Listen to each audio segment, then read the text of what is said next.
जय हिंद प्यारे साथियों, कैसे हैं आप सभी। उम्मीद करते हैं आप लोग बहुत ही अच्छे होंगे।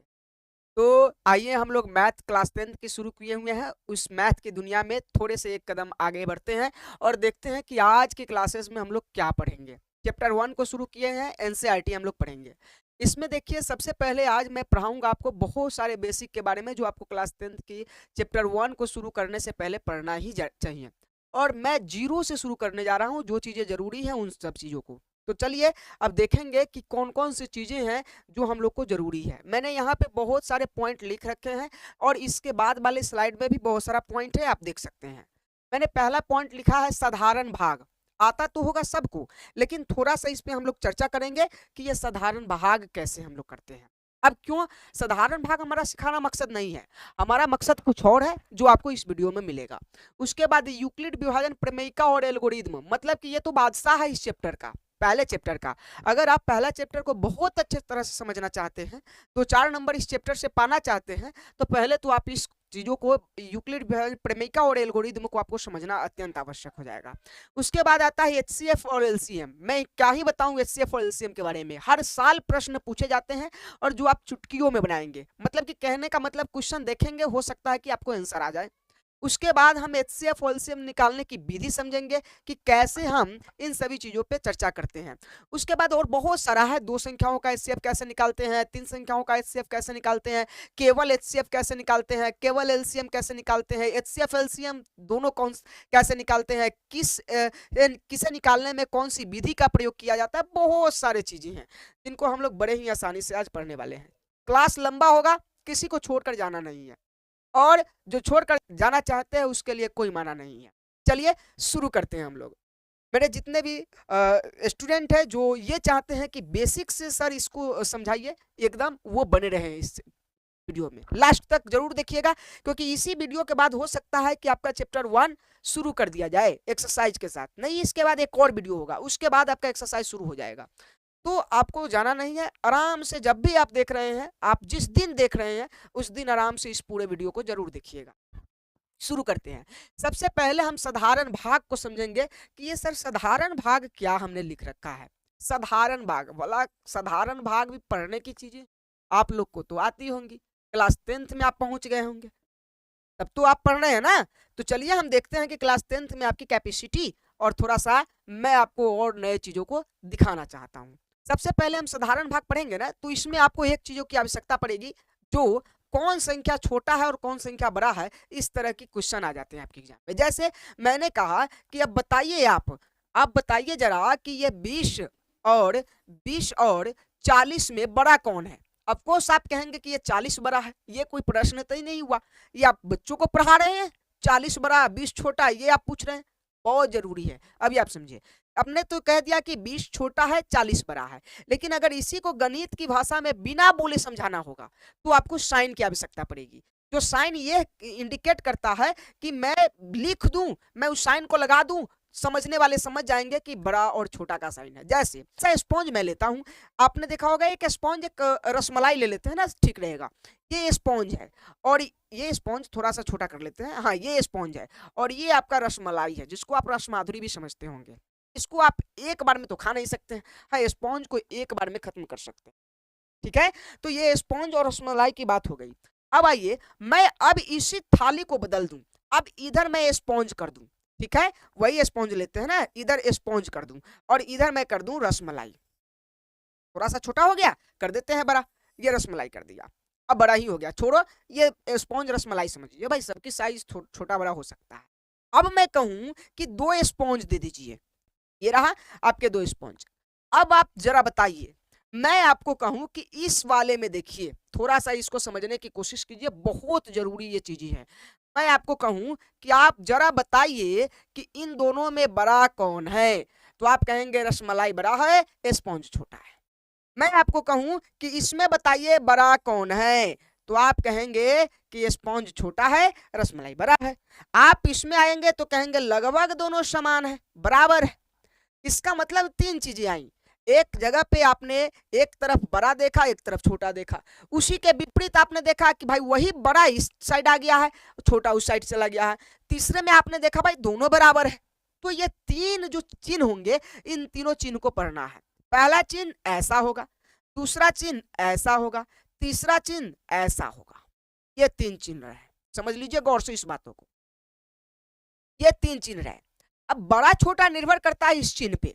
अगर आप बोल नहीं सकते हैं, आपको बोलना नहीं है और बिना बोले किसी को समझा देना है कि इसमें बड़ा कौन छोटा कौन, तो आपको याद रखना है कि यहाँ आपको रसमलाई क्या हो जाएंगे, बड़े हो जाएंगे और स्पॉन्ज छोटा हो जाएगा। अब इस तीनों चिन्ह में से कौन सा चिन्ह आप भरेंगे, इसमें कौन से चिन्ह को फिल करेंगे, चिन्ह नंबर 1, चिन्ह नंबर 2, चिन्ह नंबर 3। अब बताइए कौन से चिन्ह को, तीनों में एक एक चिन्ह फिल होगा। अब बताइए कि तीनों में एक एक चिन्ह कौन सा रखा जाए। तो आप कहेंगे कि पहले में पहला रख दीजिए, ये वाला रख दीजिए, ये वाला, दूसरे में दूसरा रख दीजिए, ये वाला रख दीजिए, तीसरे में तीसरा रख दीजिए। ठीक है, तो आप जब भी ऐसा कहेंगे तो ये गलत हो जाएगा। एक आपका सही हुआ ये वाला, क्योंकि ये बराबर का साइन है, बराबर का साइन आपस में बराबर दिखाता है, ये सही है। लेकिन यह दोनों गलत हो गया, क्यों? अब आप थोड़ा समझिए, इस चिन्ह को आप देखते आप समझ जाएंगे आज के बाद कि कौन से साइन किस में जाएंगे। पहला बात, अगर आपको स्पॉन्ज खाने हैं, ये स्पॉन्ज और ये रसमलाई, अगर आपको स्पॉन्ज खाना है, थोड़ा समझिए, ये 20-40 मैंने पहले लिया था, इसको रहने देते हैं। अगर आपको स्पॉन्ज खाना है तो भाई स्पॉन्ज के लिए मुंह बड़ा चाहिए ना कि छोटा चाहिए? रसमलाई की तुलना में बड़ा चाहिए कि छोटा चाहिए? आप कहेंगे सर रसमलाई की तुलना में स्पॉन्ज के लिए छोटा चाहिए, बिल्कुल सही है। और स्पॉन्ज की तुलना में रसमलाई के लिए क्या चाहिए, बड़ा मुंह चाहिए। मतलब कि मैं ये कहना चाहूं कि जो छोटा है उधर छोटा मुंह कर दीजिए और जो बड़ा है उधर बड़ा मुंह कर दीजिए। और जिधर बड़ा है उधर मुंह खोलना पड़ेगा ना, ज्यादा खोलना पड़ेगा मुंह बड़ा करने के लिए। तो आप बताइए, इधर अगर मैं ऐसे भर दूं तो मुंह खुल किधर गया इस साइन का? आप कहेंगे सर साइन का मुंह तो इधर खुल गया, और ये स्पॉन्ज है यानी छोटा है, छोटे के लिए मुंह खोलना है या बड़े के लिए? आप कहेंगे बड़े के लिए। किसके लिए? बड़े के लिए। यानी आपको रसमलाई खाने के लिए मुंह खोलना था, अपने स्पॉन्ज की तरफ घूमकर मुंह खोल दिया। ये तो बिल्कुल गलत किया आपने, ऐसा नहीं होना चाहिए था। अब आपने इस चिन्ह को गलत भर दिया, इसको आप रब कीजिए। मतलब कि आप कहें कि सर इसको मैं क्या करूं? आप देखिए बड़ा कौन है, भाई रसमलाई है ना, इसी की तरफ मुंह खोल दीजिए, लीजिए हो गया कंप्लीट। ये चिन्ह बढ़ाएगा। मतलब मैं कहने के लिए चाह रहा हूं कि जो बड़ा होगा उस तरफ ये साइन का मुंह खुलेगा, जो छोटा होगा उस तरफ साइन का मुंह नहीं खुलेगा। ठीक है, बंद हो जाएगा। तो इधर छोटा है इसलिए बंद है, इधर बड़ा है इसलिए ये खुला हुआ है, देख लीजिए। अब इसी चीज को मैं स्पॉन्ज को, अब स्पॉन्ज को उधर ले जाऊं, रसमलाई को इधर ले आऊं, तो स्पॉन्ज आपका इधर चलाया, रसमलाई इधर चलाया। अब बताइए इसी साइन को मैं घुमा दूंगा तो ये घुमा हुआ साइन तो पहले से यहाँ है, यानी ये अब ये रसमलाई जिधर देखेगा उधर मुंह खोल लेगा भाई। अब ये ऐसा घूम गया। ठीक है, अब दोनों स्पॉन्ज को ही ले आऊं तो भाई लीजिए, अब दोनों स्पॉन्ज दोनों बराबर है भाई, किधर मुंह खोले, किधर भी मुंह नहीं खोलना है, बराबर कर दो तो बराबर हो गया। ये चीजें हैं, मतलब इस संख्या जिधर बड़ा उधर स्पॉन्ज खाने के लिए, रसमलाई खाने के लिए आप चिन्ह क्रिएट कर लीजिए कि भाई कौन से चिन्ह आपको भरना है। अब आइए इसमें हम समझते हैं, ये जो मैंने भरा ये तो बिल्कुल गलत था। यहाँ ये क्या है, रसमलाई। तो रसमलाई के लिए आपको ये ध्यान रखना है कि भाई रसमलाई के लिए कौन सा, जो बड़ा है, तो बड़ा तो रसमलाई है, तो बड़ा के तरफ मुंह खोलना है, यानी ये वाला हो जाएगा, ये वाला। और छोटा की तरफ ये बंद करना है, तो छोटा तो इधर आ गया, तो इस तरह का हो जाएगा। और बराबर के लिए ये रहा। उम्मीद करते हैं कि आपको ये चीजें समझ में आ गई हो।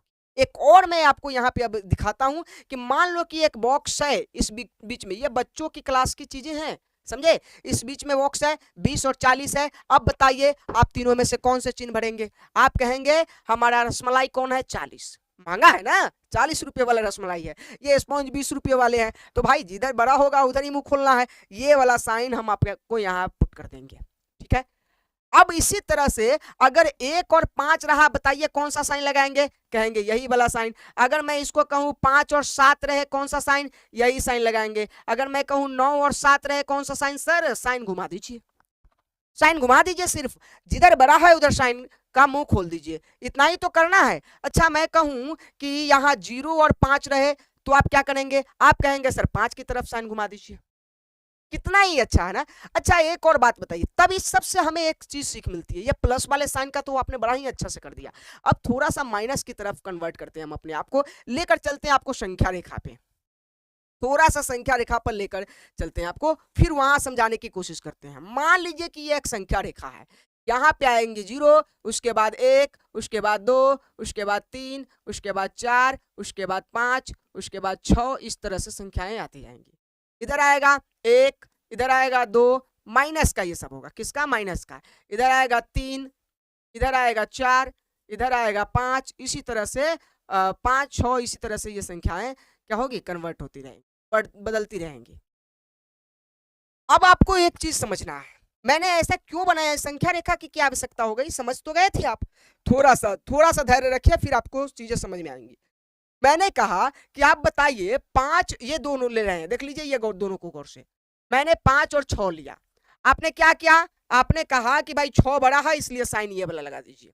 अगर मैं कहा 3 और 4, कौन सा बड़ा? तो 4 बड़ा। अगर मैंने कहा 1 और 2 ले लो, 1 और 2 ले लो, कौन बड़ा? तो 2 बड़ा, इसलिए ऐसे खोल दो, ठीक है। अगर मैंने कहा कि 0 और 1 ले लो, 0 और 1 ले लो, तो आप कहेंगे 1 बड़ा, इसलिए साइन खोल दो।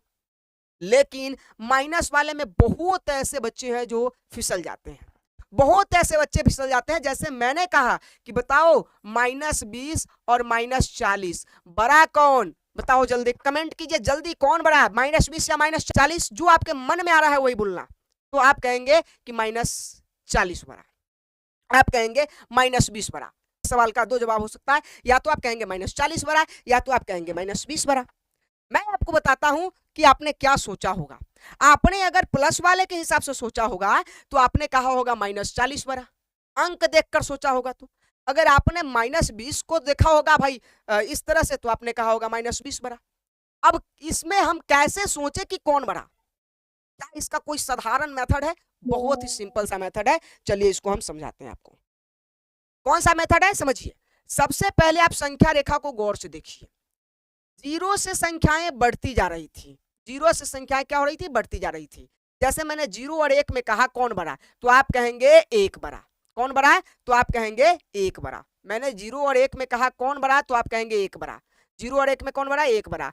इसमें 1 और 2 में कौन बड़ा? 2 बड़ा। उसके बाद कौन बड़ा? 3, उसके बाद 4, उसके बाद 5। ये हमें पता चल रहा है कि इस सब में बड़ा कौन है। एक स्टेप जैसे ही आगे बढ़ रहा है वह संख्या उससे बड़ा हो जा रहा है, ठीक है। तो उसी तरफ से पीछे भी जाने पर हो सकता था ना, जैसे ये 2 है और 2 जैसे ही आगे बढ़ा तो वो संख्या बड़ा हो जाना चाहिए, मतलब कि -2, यहां देखिए -3 और -2 में कौन बड़ा? तो आप कहते हैं -3 बड़ा।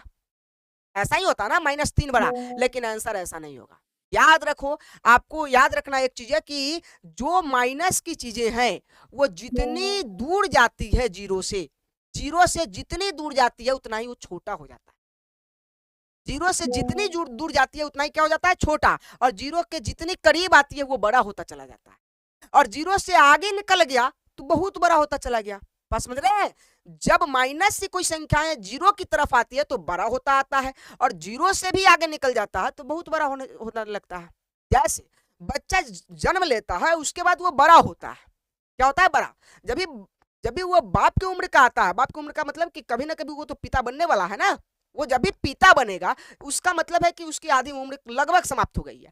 अब वो क्या होगा? बुढ़ापे की तरफ कन्वर्ट हो जाएगा, बुढ़ापे की तरफ बढ़ने लगेगा, तो वो बहुत बड़ा होने लगा है। समझ रहे हैं? बहुत बड़ा होने लगा है। मैं कहता है अब तुम बहुत बड़े हो गए हो, बहुत समझदार हो गए हो, उड़ने लगे हो अपने आप में। समझ रहे हो? तो ये चीजें हैं, माइनस वाली सभी चीजें जब आगे की तरफ आती है 0 की तरफ आएंगी तो वो बड़ा होता जाएगा, और 0 से जब वो निकल जाएगा प्लस वाली संख्याओं में तो वो बहुत बड़ा होता चला जाएगा। अब आप थोड़ा सोचिए, मैं आपको कहा कि बड़ा वही जो 0 के करीब हो। याद रखिए इस लाइन को, बड़ा वही जो 0 के करीब हो। जो 0 के जितना करीब है वो उतना ही बड़ा है, जो 0 के जितना करीब है वो उतना ही बड़ा है। तो आइए मैं आपको समझाऊं कि कौन कितना करीब है। मैंने कहा कि ये -3 और -2 में कौन बड़ा? -3 और -2 में कौन बड़ा? तो आप कहेंगे -3 बड़ा। लेकिन ये तो मैंने अभी आपको बताया कि जो 0 के जितना करीब हो। आप बताइए 0 के करीब 2 है या 3 है? तो आप कहेंगे 2 है। अगर 2 को 0 बनना हो तो, या 0 से बड़ा बनना हो तो 0 से होकर गुजरना पड़ेगा। सभी माइनस वाली संख्याओं को 0 से होकर गुजरना पड़ेगा बड़ा बनने के लिए। तो 0 तक पहुंचने के लिए -2 को 2 ही स्टेप आगे बढ़ना है 0 की तरफ, लेकिन 3 को पहुंचने के लिए 3 स्टेप बढ़ना है। इसका मतलब बड़ा की श्रेणी में कौन आ जाएगा? जिसको कम स्टेप बढ़ना है 0 की तरफ, यानी -2 बड़ा हो जाएगा और -3 छोटा हो जाएगा। माइनस वाली संख्याओं में अंक जिसका बड़ा वो छोटा, अंक जिसका बड़ा वो छोटा, अंक जिसका छोटा वो बड़ा। ये आपको याद रखना है, बस इतना ही सा।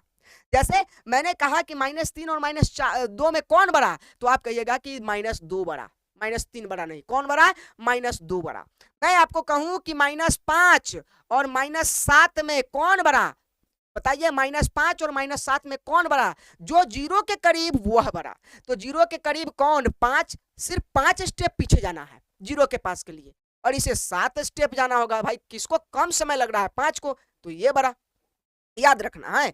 जो जीत, जैसे मैंने कहा कि मुख्यमंत्री तो बहुत सारे हैं, मुख्यमंत्री तो बहुत सारे हैं, जो प्रधानमंत्री के करीब वाले मुख्यमंत्री है वो अपने आप को बड़ा मानते हैं ना भाई, वो अपने आप को बड़ा मानते हैं।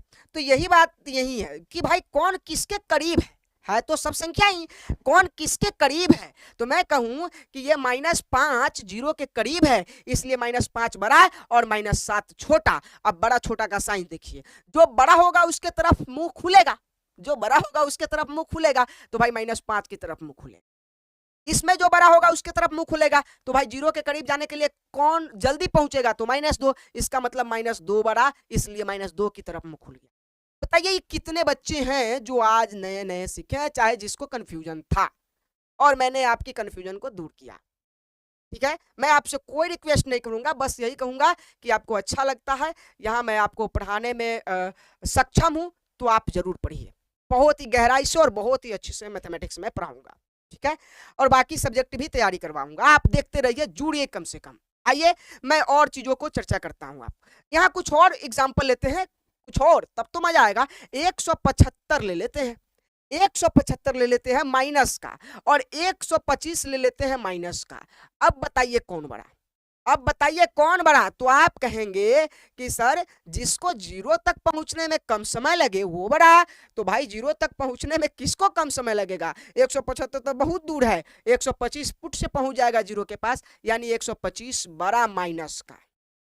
किससे तुलना भी किससे कर रहे हैं ये भी देखना है, तुलना भी किससे कर रहे हैं ये भी देखना है, समझे। ऐसा ना हो कि तुम गधा होकर तुलना शेर से कर लो, बस में हो, गधा होकर तुलना शेर का क्या मतलब है, मैं आपका एक कहानी कंप्लीट करता हूँ। गधा होकर तुलना शेर से करने का मतलब है कि ये माइनस वाली संख्याएं प्लस वाले संख्या से तुलना कर ले कि नहीं तुम छोटा मैं बड़ा। माइनस वाली संख्या का संभव ही नहीं है, प्लस वाली संख्या स्वयं में शेर है, उसको किसी से तुलना करने की जरूरत नहीं है, माइनस वाली से, याद रखना है, माइनस वाले संख्याओं से तुलना करने की जरूरत नहीं है। हाँ प्लस प्लस में शेर में टक्कर होगा तब देखा जाएगा कि भाई कौन बड़ा, मतलब कि प्लस प्लस वाली संख्याओं में टक्कर होगा तब देखा जाएगा कौन बड़ा। और माइनस माइनस वाले ये गधों सब है भाई, ले लो, गधों की लड़ाई में हो रही है तो भाई ये दोनों में हम तुलना कर रहे हैं, शेर की लड़ाई में होगी तो भाई शेर से तुलना करेंगे। मतलब कि ऐसा ही मैं समझाने के लिए कह रहा हूं, मजाकिया अंदाज, कि भाई प्लस वाली संख्याएं अगर तुलना होंगी, जैसे मैंने कहा 20 और 50, ये दोनों प्लस की है, दोनों शेर जाति के हैं अपने संख्याओं की तुलना में। तो अब शेर की है तो भाई शेर में देख लो कौन बड़ा, तो आप कहेंगे कि सर ये 50 बड़ा, तो भाई लीजिए 50 बड़ा, तो 50 की तरफ लगा देते हैं। मैंने कहा कि 70 और 20 में बताइए कौन बड़ा, 70 बड़ा, लीजिए लगा देते हैं। मैंने कहा कि 70 और 20 प्लस 50 में कौन बड़ा है, तो आप कहेंगे ये भी तो जुड़ के 70 हो जाएगा, यानी दोनों बराबर, तो बराबर का साइन लग गया। ठीक है, तो ये तो शेर की बात हो गई। अब मैं इस सब माइनस वाली संख्याओं की एक और तुलना करके दिखा दूं, उसके बाद कहानी को आगे बढ़ाएंगे। तो यहाँ पे अब यहाँ कुछ और संख्या ले लेते हैं, -20 ले लिए और -30। क्यों मैं इतना एग्जाम्पल ले रहा हूं, इसीलिए कि आपको समझ में आ जाए, समझे। मैंने -20 -30, बताइए कौन बड़ा, आप कहेंगे सर -20 बड़ा, फिर आप गलत हो जाएंगे, -20 बड़ा, हाँ बिल्कुल सही है, -20 बड़ा ही होगा, क्योंकि इसको ही जीरो तक पहुंचने में कम समय लगेगा। ठीक है, अच्छा यहीं पे आ जाइए कि मैंने कहा कि -50 और क्या ले ले, और ले लेते हैं -20 और -30। अब बताइए कौन बड़ा, तो याद रखिएगा माइनस वाली संख्याएं माइनस के साथ जुड़ जाती है और चिन्ह वही रहता है, माइनस वाली संख्याएं माइनस के साथ जुड़ जाती है, चिन्ह वही रहता है। इसका बहुत सटीक एग्जांपल मैं आपको दूंगा, कुछ दिन धैर्य रख लीजिए, कुछ दिन धैर्य रख लीजिए। तो माइनस वाली आगे आने वाली वीडियो में मैं आपको दूंगा। तो ये माइनस वाली है, मैं आपको ये भी बताऊंगा कि आपने गलत पढ़ा है, जोड़ को जोड़ पढ़ा है लेकिन घटाव को गलत पढ़ लिया आपने, बाद में समझाएंगे। तो यहाँ देखिए -50 और -20 और 30, तो मैं अगर इसको हल करूं तो -50 का 50 रहेगा, और ये दोनों माइनस वाली संख्याओं का चिन्ह माइनस होता है और अंक जुड़ जाते हैं, तो 30 20 50 दोनों बराबर हो गए। इसका मतलब यह दोनों आपस में क्या होगा, बराबर होगा। कोई दिक्कत? अच्छा, अब माइनस प्लस वाली संख्याओं से तुलना कर देते हैं थोड़े से। यहाँ पे स्पॉन्ज ये सबको हटा दे, खा लिया आप लोग? हाँ, उम्मीद करते हैं आप लोग खा ही लिए होंगे, तो फिर ये सबको अब साफ कर देते हैं। हाँ चलिए, बहुत खाए आप लोग स्पॉन्ज और रसमलाई। किसने स्पॉन्ज खाया, किसने रसमलाई खाया, कमेंट करके हमें बताया। चलिए, अब यहाँ पे हम आपको दिखाते हैं। मान लीजिए कि मैंने 20 और -30 से तुलना कर दिया, पूछा कौन बड़ा, तो वही वाली बात होगी ना, गधों का तुलना किससे किया जा रहा है, शेरों से। संभव है? आप डायरेक्ट शेर की तरफ भागिए, गधों की बात छोड़ दीजिए, यानी ये 20 बड़ा हो जाएगा। मैंने -20 और 50 की तुलना कर दी, कौन बड़ा? भाई प्लस वाले बड़े, कोई उपाय ही नहीं है इसमें। तो बड़ा छोटा का मैं उम्मीद करता हूं कि ये जो टॉपिक था ये आपको समझ में आ गई होगी।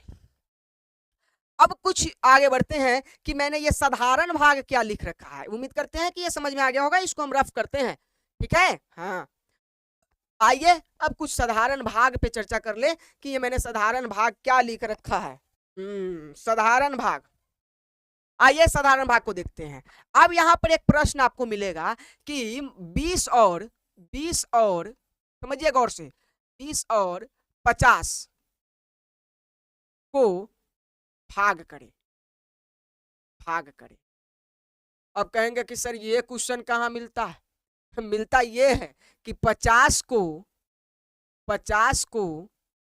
20 से भाग करें, ये मिलता है, और आपने ये लिख दिया। देखो क्वेश्चन सेम ही है, क्वेश्चन सेम ही है। मैंने ऐसा जानबूझकर लिखा कि आपको ये बड़ा छोटा जो मैंने पढ़ाया उसका यूज भी तो समझाना है। तो चलिए मैं आपको अब समझाता हूं। ये वाले पॉइंट को मैं डिलीट करता हूं, ये हटाइए, ये वाला पॉइंट रखने दीजिए। 20 और 50 को भाग करें, तो 20 और 50 को भाग करें, पता ही नहीं चल रहा है कि किसको किससे भाग करें। ऐसे भी प्रश्न आते हैं, गधों के झुंड में आपको भी नहीं रहना है। 20 और 50 को भाग करें, ऐसे प्रश्न में क्या करेंगे? तो आपको सबसे पहले यह समझना है कि इसमें बड़ा कौन है, क्योंकि याद रखो भाग बड़ों में दी जाती है छोटों से, भाग बड़ों में दी जाती है छोटों से। अब कहेंगे कि नहीं छोटे में भी बड़े से भाग दे देते हैं, तो वो समय परिस्थिति होती है ना। आप हमेशा सोचेंगे कि बड़ा में छोटा से भाग दे दो, पहरा में आ जाएगा, कट जाएगा, बात फाइनल हो गया, क्यों जाए ऐसा करने। मैं पहले चीजों को समझा रहा हूं, देखो ट्रिकी बहुत सारी चीजें होती है, पहले समझो गहराई से। मैंने कहा कि 20 और 50 को भाग करें, तो इसमें क्या हो सकता है समझिए। सबसे पहला स्टेप आपका होगा कि 20 और 50 में बड़ा कौन छोटा कौन, 20 और 50 में बड़ा कौन छोटा कौन। तो आप ऐसे लिखेंगे कि हाँ 20 छोटा है 50 बड़ा है। ये चैप्टर जो आपको समझाना चाहता ना उसके तरफ मैं आपको लेकर जाना चाहता हूं। 20 छोटा है 50 बड़ा है, ऐसा सही है? 20 छोटा है 50 बड़ा है, बिल्कुल सही है। अब याद रखिए बड़ा में हमें छोटा से भाग देना है, बड़ा में हमें छोटा से भाग देना है। और याद रखिए जो बड़ा होता है ना वो भाग के भीतर चला जाता है। भाग का साइन क्या होता है समझो, भाग का साइन ये होता है। सर ये भी सिखाइएगा? हाँ बिल्कुल, क्यों नहीं सिखाएंगे भाई, हम सब सिखाएंगे, आपको सीखना पड़ेगा। 50 ऐसे लिखाएगा और 20 बाहर चला आएगा, क्योंकि हम बड़े संख्या में छोटे से भाग देंगे। पहले तो ये साइन लगा देना है, फिर बड़े संख्या में छोटे से भाग देना है। अब बड़ा संख्या में आप कहेंगे छोटे संख्या में बड़े से भाग दे दो, उसमें हमको कोई दिक्कत नहीं है।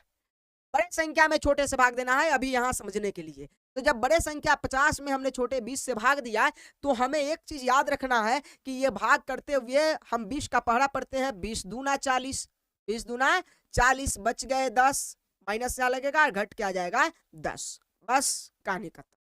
अब ये पहरा 20 का पहरा 10 को पूरी पूरी विभाजित नहीं कर पाएगा, तो यहाँ आंसर किस में आने लगेंगे, दशमलव में। हमें दशमलव में अभी नहीं ले जाना है।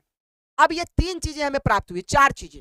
पहला कि यहाँ कोई संख्या 20, दूसरा कि यहाँ कोई संख्या 50, तीसरा कि यहाँ कोई संख्या 2, और यहाँ चौथा कि यहाँ कोई संख्या 10। समझे? अब इस चारों के नाम आपको पता होगा, याद रखेंगे। इस चारों का नाम क्या होता है? तो इस चारों का नाम होता है, अभी मैं बता दूं, इसका नाम होता है भाज्य। क्या होता है? भाज्य। ये जो 50 मैंने अंदर रखा उसका नाम भाज्य, और जो यहां 20 से मैंने भाग दिया इसको कहते हैं भाजक, भाजक। और भाग देने के बाद जितना से मैंने भाग दिया उसे हम कहेंगे भागफल। ठीक है। और जितना हमें बच गया भाग देने के बाद उसे हम कहेंगे शेषफल। शेषफल कोई दिक्कत? कहेंगे नहीं सर। याद रखेंगे, हमने 50 को 20 से भाग दिया तो जो बड़ा होगा हमेशा उसको आपको मानना है क्या है? भाज्य है।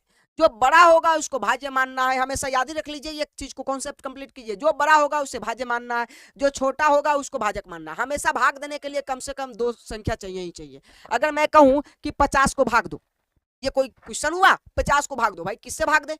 मैं कहूं 20 को भाग दो, मैं कहूं 40 से भाग दो, 40 से भाग दो, भाई किसमें भाग दे? तो आपको ये चीजें ध्यान रखनी है कि भाग के लिए दो संख्या देगा ही, भाग के लिए दो संख्या देगा। भाग के लिए कितने संख्या? दो संख्या देगा, ये सुनिश्चित कीजिए आप। तो भाग के लिए अगर दो संख्या दे रहा है बंदा तो इसका मतलब ये तय है कि एक होगा भाजक और एक होगा भाज्य, क्योंकि यही दो तो पहले दिया था। भागफल शेषफल तो हमें बाद में मिला है, हमें मिला है भाजक और भाज्य, ये दोनों क्वेश्चन से मिला। तो जो बड़ा होगा उसको हम क्या कहेंगे? उसको कहेंगे भाज्य।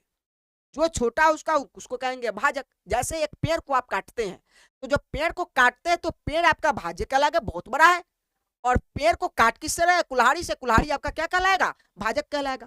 काटने वाले को भाजक कहेंगे, जो कटा रहा है उसको हम भाज्य कहेंगे। कोई दिक्कत? उम्मीद करते हैं समझ में आ रहा होगा। तो हमने देखा कि 50 को भाजक काट रहा है, 20 काट रहा है, तो 50 भाज्य हो गया और ये भाजक हो गया।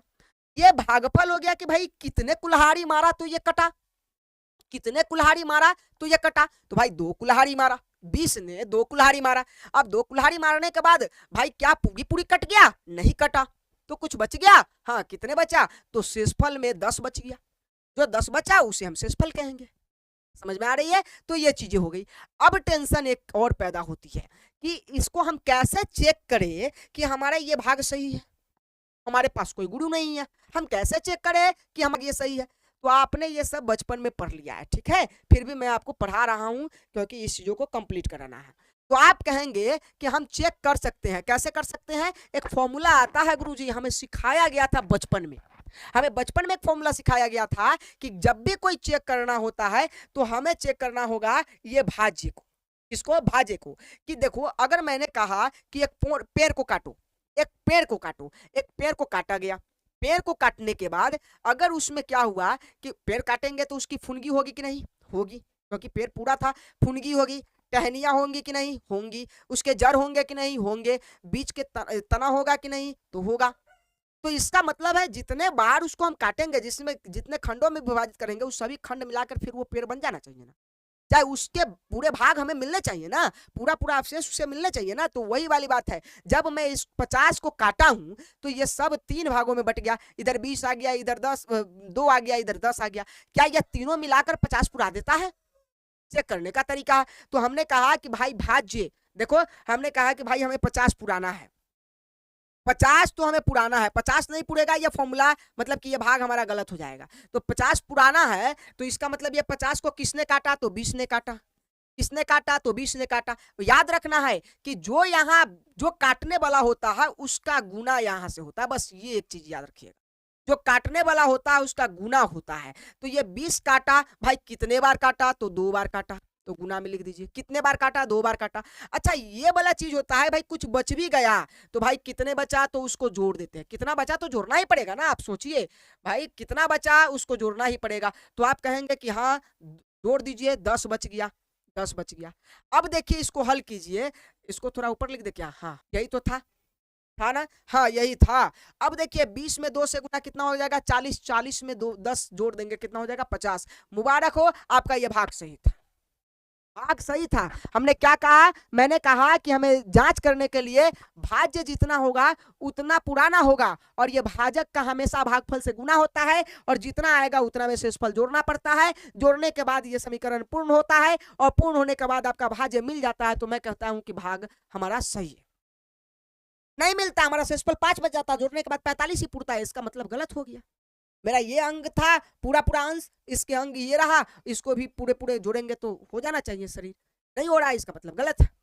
लेकिन हमारा तो पुर गया ना, तो सही है। इसका मतलब ये फॉर्मूला लगता है कि मैंने जो 50 रखा उसका नाम क्या था? तो 50 का नाम था सर, 50 का नाम भाज्य था। अच्छा बराबर, ये 20 का नाम क्या था? तो भाजक था। भाजक। अच्छा 2 का नाम क्या था? भागफल, भागफल था। अच्छा ये 10 का नाम क्या था? शेषफल था, शेषफल था। सही है, शेषफल था। यानी एक फॉर्मूला बना, भाज्य बराबर भाजक गुने भागफल प्लस शेषफल, भाज्य बराबर भाजक गुने भागफल प्लस शेषफल, ये आपका फॉर्मूला बना। अच्छा तब एक बात बताइए कि अगर मैं इस विधि से भाग न करूं, इस विधि से भाग न करूं और इसको मैं इस विधि से कर दूं तो कैसा होगा? जैसे मैंने कहा कि यहां रखिए 70, यहां क्या रख लीजिए, एक एग्जांपल समझाने की कोशिश कर रहे हैं, समझ जाइए। मैंने रखा 70, क्या रखा? 70। अच्छा एक और संख्या दिया, वो दिया 30, कितना दिया? 30।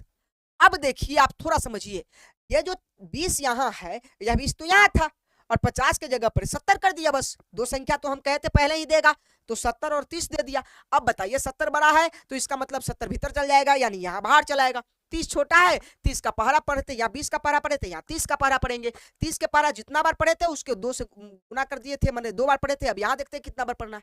यानी मैं 30 का पहरा पढ़ के चेक देखूं, 30 का 30, 30 दूनी 60, 30 तिहाई 90, ज्यादा नहीं जाना चाहिए, तो ये तो 70 ही है। 30 दूना 60, यानी 2 बार पढ़ रहे हैं तो ये 2 से गुना कर दीजिए। अब 60 तो हो ही गया, तो भाई कितना का कमी है इसमें? ये 70 पुराने के लिए कितना का कमी है? तो 10 का कमी है, यानी वही 10 यहां जुड़ेगा। देख लीजिए कंप्लीट हो गया। मैं इसको भाग करके दिखा दूं, यहाँ ये 70 है, इसमें हम किससे भाग करेंगे? 30 से। 30 दूना 60 और ये बच गए 10, लो, यानी 30 गुने 2 और प्लस कितना? प्लस कितना? 10। 30 गुने 2 प्लस 10।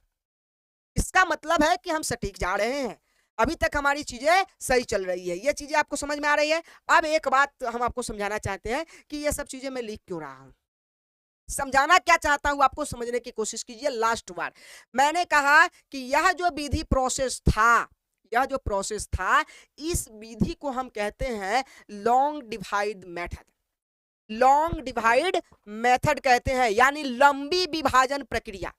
यह जो प्रक्रिया है लंबी चलती है। जैसे मैंने कहा कि कोई भी संख्या ले लो, मैंने कहा 100 ले लो, मैंने कहा 100 ले लो, हमने कहा कि 100 को अब कितना से भाग कर दे, मैंने कहा 5 से कर दो, 5 से नहीं, मैंने कहा 7 से कर दो, तो ठीक है, 7 एकम 7, 7 एकम 7, यहाँ बच गया 3, क्या बचेगा? 3, फिर यहाँ 0 उतरेगा, फिर हम 7 के परा पढ़ेंगे, 7 चौके 28, क्या हो गया? 28, 28 यहाँ 2 बच जाएगा, माइनस लगेगा, क्या बचेगा? 2 बचेगा। समझ रहे हैं? तो हमने ये देख लिया, 14 सत्ते 98, 98 2 क्या हो जाएगा? 100। अब ये जो चीजें आई, हमने क्या देखा कि भाई इतनी लंबी प्रक्रिया चल गई, तो इसको हम कहते हैं लंबी विभाजन प्रक्रिया। क्या कहते हैं? लंबी विभाजन, विभाजन प्रक्रिया, प्रक्रिया, लंबी विभाजन प्रक्रिया, लॉन्ग डिवाइड मेथड, लंबी विभाजन प्रक्रिया। और ये जो आपका मैथमेटिक्स है क्लास 10th के, वो कहता है, देखो यहाँ HCF की बात आ रही है, मैं इस सब मेहनत कर रहा हूँ HCF के लिए, आपको देखते देखते में पता चलेगा आप कहाँ शुरू किए और कहाँ लाकर छोड़ दिए आप। देखिए यहाँ पे ये HCF जो है ना, HCF को ज्ञात करने के लिए ही हमने यह प्रक्रिया आपको समझाया, लेकिन यह प्रक्रिया से भी HCF ज्ञात हो जाता, यह प्रक्रिया से भी HCF ज्ञात हो जाता है, लेकिन आपका गणित क्या कहता है, मैथमेटिक्स कहता है, आप पहला चैप्टर का भूमिका एनसीईआरटी का पढ़ के देखिए, साफ लिखा हुआ है लंबी विभाजन प्रक्रिया का प्रयोग ना करें HCF ज्ञात करने के लिए। स्पष्ट रूप से लिखा हुआ है कि लंबी विभाजन प्रक्रिया का प्रयोग आपको नहीं करना है, किसको ज्ञात करने के लिए? HCF को ज्ञात करने के लिए। इसका मतलब है कि यह फाइनल हो गया कि हमें इस विधि का प्रयोग नहीं करना है, हमें भाग देकर HCF, देखो एक विधि था HCF ज्ञात करने का, एक विधि था, कौन सी विधि? लंबी विभाजन प्रक्रिया। अगर आज तक आप नहीं जान रहे थे कि इस भाग का नाम विभाजन प्रक्रिया है, तो आज आप समझ जाइए, इस भाग का नाम लंबी विभाजन प्रक्रिया है और इस भाग का प्रयोग नहीं करना है HCF ज्ञात करने के लिए। आप कहेंगे बहुत ही खतरनाक आदमी है आप, क्यों आप इसको पढ़ा दिए इतने देर से जब इसका प्रयोग ही नहीं करना है? तो याद रखो, किसी पौधे से औषधि नहीं अगर बनती है तो उसकी पत्तियों से औषधि बनाई जा सकती है। इसका मतलब है इस पौधा से ये फल लगा है, ये सूत्र लगा, ये फॉर्मूला जो बना है आपका, भाज्य बराबर भाजक गुने भागफल प्लस शेषफल। अब कहेंगे अब क्या मजाक कर रहे हैं आप, इससे कैसे बनेगा? थोड़े से धैर्य रखिए, अब समझाते हैं। ये तो आप कंप्लीट कर लीजिए, इसका नाम लंबी विभाजन प्रक्रिया, लॉन्ग डिवाइड मेथड, दूसरा कि इस प्रक्रिया का प्रयोग नहीं करना है, इस प्रक्रिया का प्रयोग नहीं करना है HCF ज्ञात करने के लिए। तो अब HCF ज्ञात करने के लिए इस प्रक्रिया का प्रयोग नहीं करना है। सर आप ही बताइए अब क्या करें। चलिए अब मैं आपको बताता हूं कि अब क्या, चाणक्य नीति समझते हैं? जैसा कह रहा हूं वैसा करते जाइए, चंद्रगुप्त मौर्य बन जाएंगे आप मैथमेटिक्स में। थोड़े से धैर्य रखकर मेहनत कीजिए। चंद्रगुप्त मौर्य वैसे ही बचपन में कहा करते थे कि आप क्या हमें महान बनाएंगे, और जब बन गए तब गुणगान करते हैं। तो थोड़े से आपको धैर्य रखने हैं। बड़ा वही हुआ जिसके पास धैर्य है। समय लगेगा, यहाँ देखिए आप अभी बीज हैं, पौधा बनने में वक्त लगेगा। अब यहाँ पे आइए शुरू करते हैं। अब ये फॉर्मूला को हम कैसे देखें? मान लो कि एक संख्या लेते हैं, चर संख्या, मतलब कि ऐसा संख्या ले लेते हैं, एक कहाँ कर दे, हाँ यही कर देते हैं, इसको मिटा देते हैं, ठीक है, यहां करते हैं। आइए मैं कहा कि ए को बी से भाग दें, ए को बी से भाग दें। तो ये स्पष्ट कर दिया है कि भाई ए को बी से ही भाग देना है, यानी ए अंदर जाएगा और जो बी होगा उससे भाग देना होगा। यानी ए आपका पौधा है और बी आपका कुल्हाड़ी है, सही है ना। ए को बी से भाग दे, ए को भाग दो, तो यहां पहले भाग का साइन लगा लो भाई। ए और किससे भाग दो? बी से भाग दो। ए को बी से भाग दो, हमने दे दिया। तो याद रखना ए और बी कोई भी नंबर हो सकता है। तो मैं ये मान के चलूं कि ए और बी कोई नंबर हो सकता है, तो जब बी का पहरा पढ़ेंगे तो कितना बार भी पढ़ा जा सकता है। अगर ये दोनों एक नंबर है, यहाँ 20 है यहाँ 10 है, तो हो सकता है 2 बार पढ़ना पड़े। यहाँ 10 है यहाँ 5 है, हो सकता है 2 बार पढ़ना पड़े। यहाँ 50 है यहाँ 10 है, हो सकता है 5 बार पढ़ना पड़े। तो मान लो कि कितना बार पढ़ना पड़ेगा बी का पहरा, उसको हम क्यू मान लेते हैं। कितना मान ले? क्यू मान लेते हैं। क्या माने हमने? क्यू। और जो हमारा बच गया, कुल्हाड़ी से काटने के बाद कुछ बच गया, उसको हम शेषफल के रूप में आर मान लेते हैं नीचा, ठीक है, मान लिए। अब मतलब कि इस बात को समझ लो, ए को हमने बी से भाग दिया। मानते हैं कि कोई भी संख्या मतलब कोई भी संख्या से कटा होगा, कितना भी बार में कटा होगा, तो उसको हमने मान लिया बी क्यू, और जितना बच गया उसको मान लिया आर। तब आप एक चीज समझिए, अगर ऐसा हुआ तो हमारा ए क्या था? तो आप ए कहेंगे कि ये भाज्य था। क्या था? भाज्य। बी हमारा कौन था? तो आप कहेंगे भाजक था। हमारा क्यू कौन था? तो आप कहेंगे भागफल था, भागफल। हमारा आर क्या है? तो आप कहेंगे शेषफल था, शेषफल। तो इसका मतलब ये हुआ कि अब इस फॉर्मूला को थोड़ा यहां पर लेकर आओ, थोड़ा सा यहां लेकर आओ, तो आपको पता चलेगा। मैंने ए को बी से भाग दिया, तो ए आपका क्या था? जहां कोई भी संख्या हो सकता है। जैसे यहाँ 50 है, तो हो सकता है यहाँ 70 हो या 90 हो या कोई भी संख्या हो सकता है, इसलिए मैंने कोई संख्या ना मानकर ए मान लिया। ए पर आप कुछ भी हो सकता है आपके क्वेश्चन में। तो हमने ए को, ए हमारा भाज्य है इसलिए हमने यहाँ ए रखा। बी मेरा क्या है? तो बी ये दूसरी संख्या है जिससे हमें भाग देनी है, तो हमने बी किसको माना है? क्वेश्चन में कौन दिया था? तो बी मतलब कि भाजक है, तो भाजक के जगह पे चलाएगा कौन? भाजक के जगह पे चलाएगा बी, गुणे या जो आपका भागफल है। भागफल का मतलब बी का पढ़ा कितनी बार आपने पढ़ा, तो हो सकता है कि भाई संख्या के अनुसार बहुत बार पढ़ सकती है। तो हमने मान लिया कि भाई जितने बार भी हमें पढ़ना पड़ेगा उसको हमने क्यू, तो ये क्यू हो गया। प्लस शेषफल कितना भी बच सकता है, तो उसको हमने मान लिया आर। तब यहां पर यहां बात आती है, ए बराबर बी में क्यू से गुना होगा तो बी क्यू, और प्लस क्या? आर। बी क्यू प्लस क्या? आर। लीजिए ये एक फॉर्मूला तैयार हो गया, ए बराबर बी क्यू प्लस आर, ए बराबर बी क्यू प्लस आर। अब ये कौन सा जंजाल है? तो ये जंजाल नहीं है, आपको जाल से निकालने की ये एक सूत्र बना है। ए बराबर बी क्यू प्लस आर, आपको याद रखना है कि इसका नाम क्या होगा? तो आप कहेंगे यूक्लिड विभाजन प्रमेयिका। तो आप कहेंगे यस सर याद है। क्या होता है? तो आप कहेंगे ए बराबर बी क्यू प्लस आर, ए बराबर बी क्यू प्लस आर। और यह प्रमेयिका कई चरणों में आ जाती है। यह प्रमेयिका कई चरणों में आ जाएंगी, कई बार ये भाग की प्रक्रिया चलने लगती है, तो इसको हम कहते हैं एल्गोरिदम। एल्गोरिथम ऐसे लिखा था। यूक्लिड विभाजन एल्गोरिदम, याद रखो यूक्लिड विभाजन प्रमेयिका कई चरणों में आ जाता है तो उसे हम कहते हैं यूक्लिड विभाजन एल्गोरिदम। समझ में आ गया? उम्मीद करते हैं ये चीजें समझ में आ गई होगी। ये जो भाग, अच्छा ये मैंने ए बराबर बी क्यू प्लस आर कहाँ से बनाया, तो इसी भाग से, सिंपल भाग से तो बनाया, साधारण भाग से ही तो मैंने इसे बनाया। अब आपको एक ही बात याद रखना है कि सर ये सब भूलिए चाहे रखिए, आपको एक बात याद रखना है कि यूक्लिड विभाजन प्रमेयिका जब मैं बोलूं तो आप कहेंगे ए बराबर बी क्यू प्लस आर, और जब मैं एल्गोरिदम बोलूं तो आप कहेंगे कि इसी प्रमेयिका को कई बार रिपीट करेंगे तो वो हो जाएगा एल्गोरिदम। जब ये फॉर्मूला लगाकर मैं क्वेश्चन को बनाऊंगा तो एक चरणों, दो चरणों, तीन चरणों में बढ़ते चले जाएंगे, और जितने चरण बनेंगे ना वो सभी चरणों को मिला देंगे तो एल्गोरिदम हो जाएगा, और अकेला कोई लिखा रहेगा तो उसे हम प्रमेयिका कहेंगे। ठीक है, अब आगे बढ़े, कोई दिक्कत? बने रहिए क्योंकि यह वीडियो अभी भी लंबा होने वाली है, मैं बता दूं आपको, क्योंकि ये हमें एक ही पर्पस ही है कि एक ही वीडियो में इस सारी चीजों को समझा दूं। अभी और भी है आगे की टॉपिक, और ये अगर आपने पढ़ लिया, मैं आपको लिख कर दे देता हूं कि पहले चैप्टर से कोई भी प्रश्न आपसे नहीं छूटेंगे। चलिए अब शुरू करते हैं, मैं क्या ही दावा करूं अब आपका, इसको रफ कर दूं।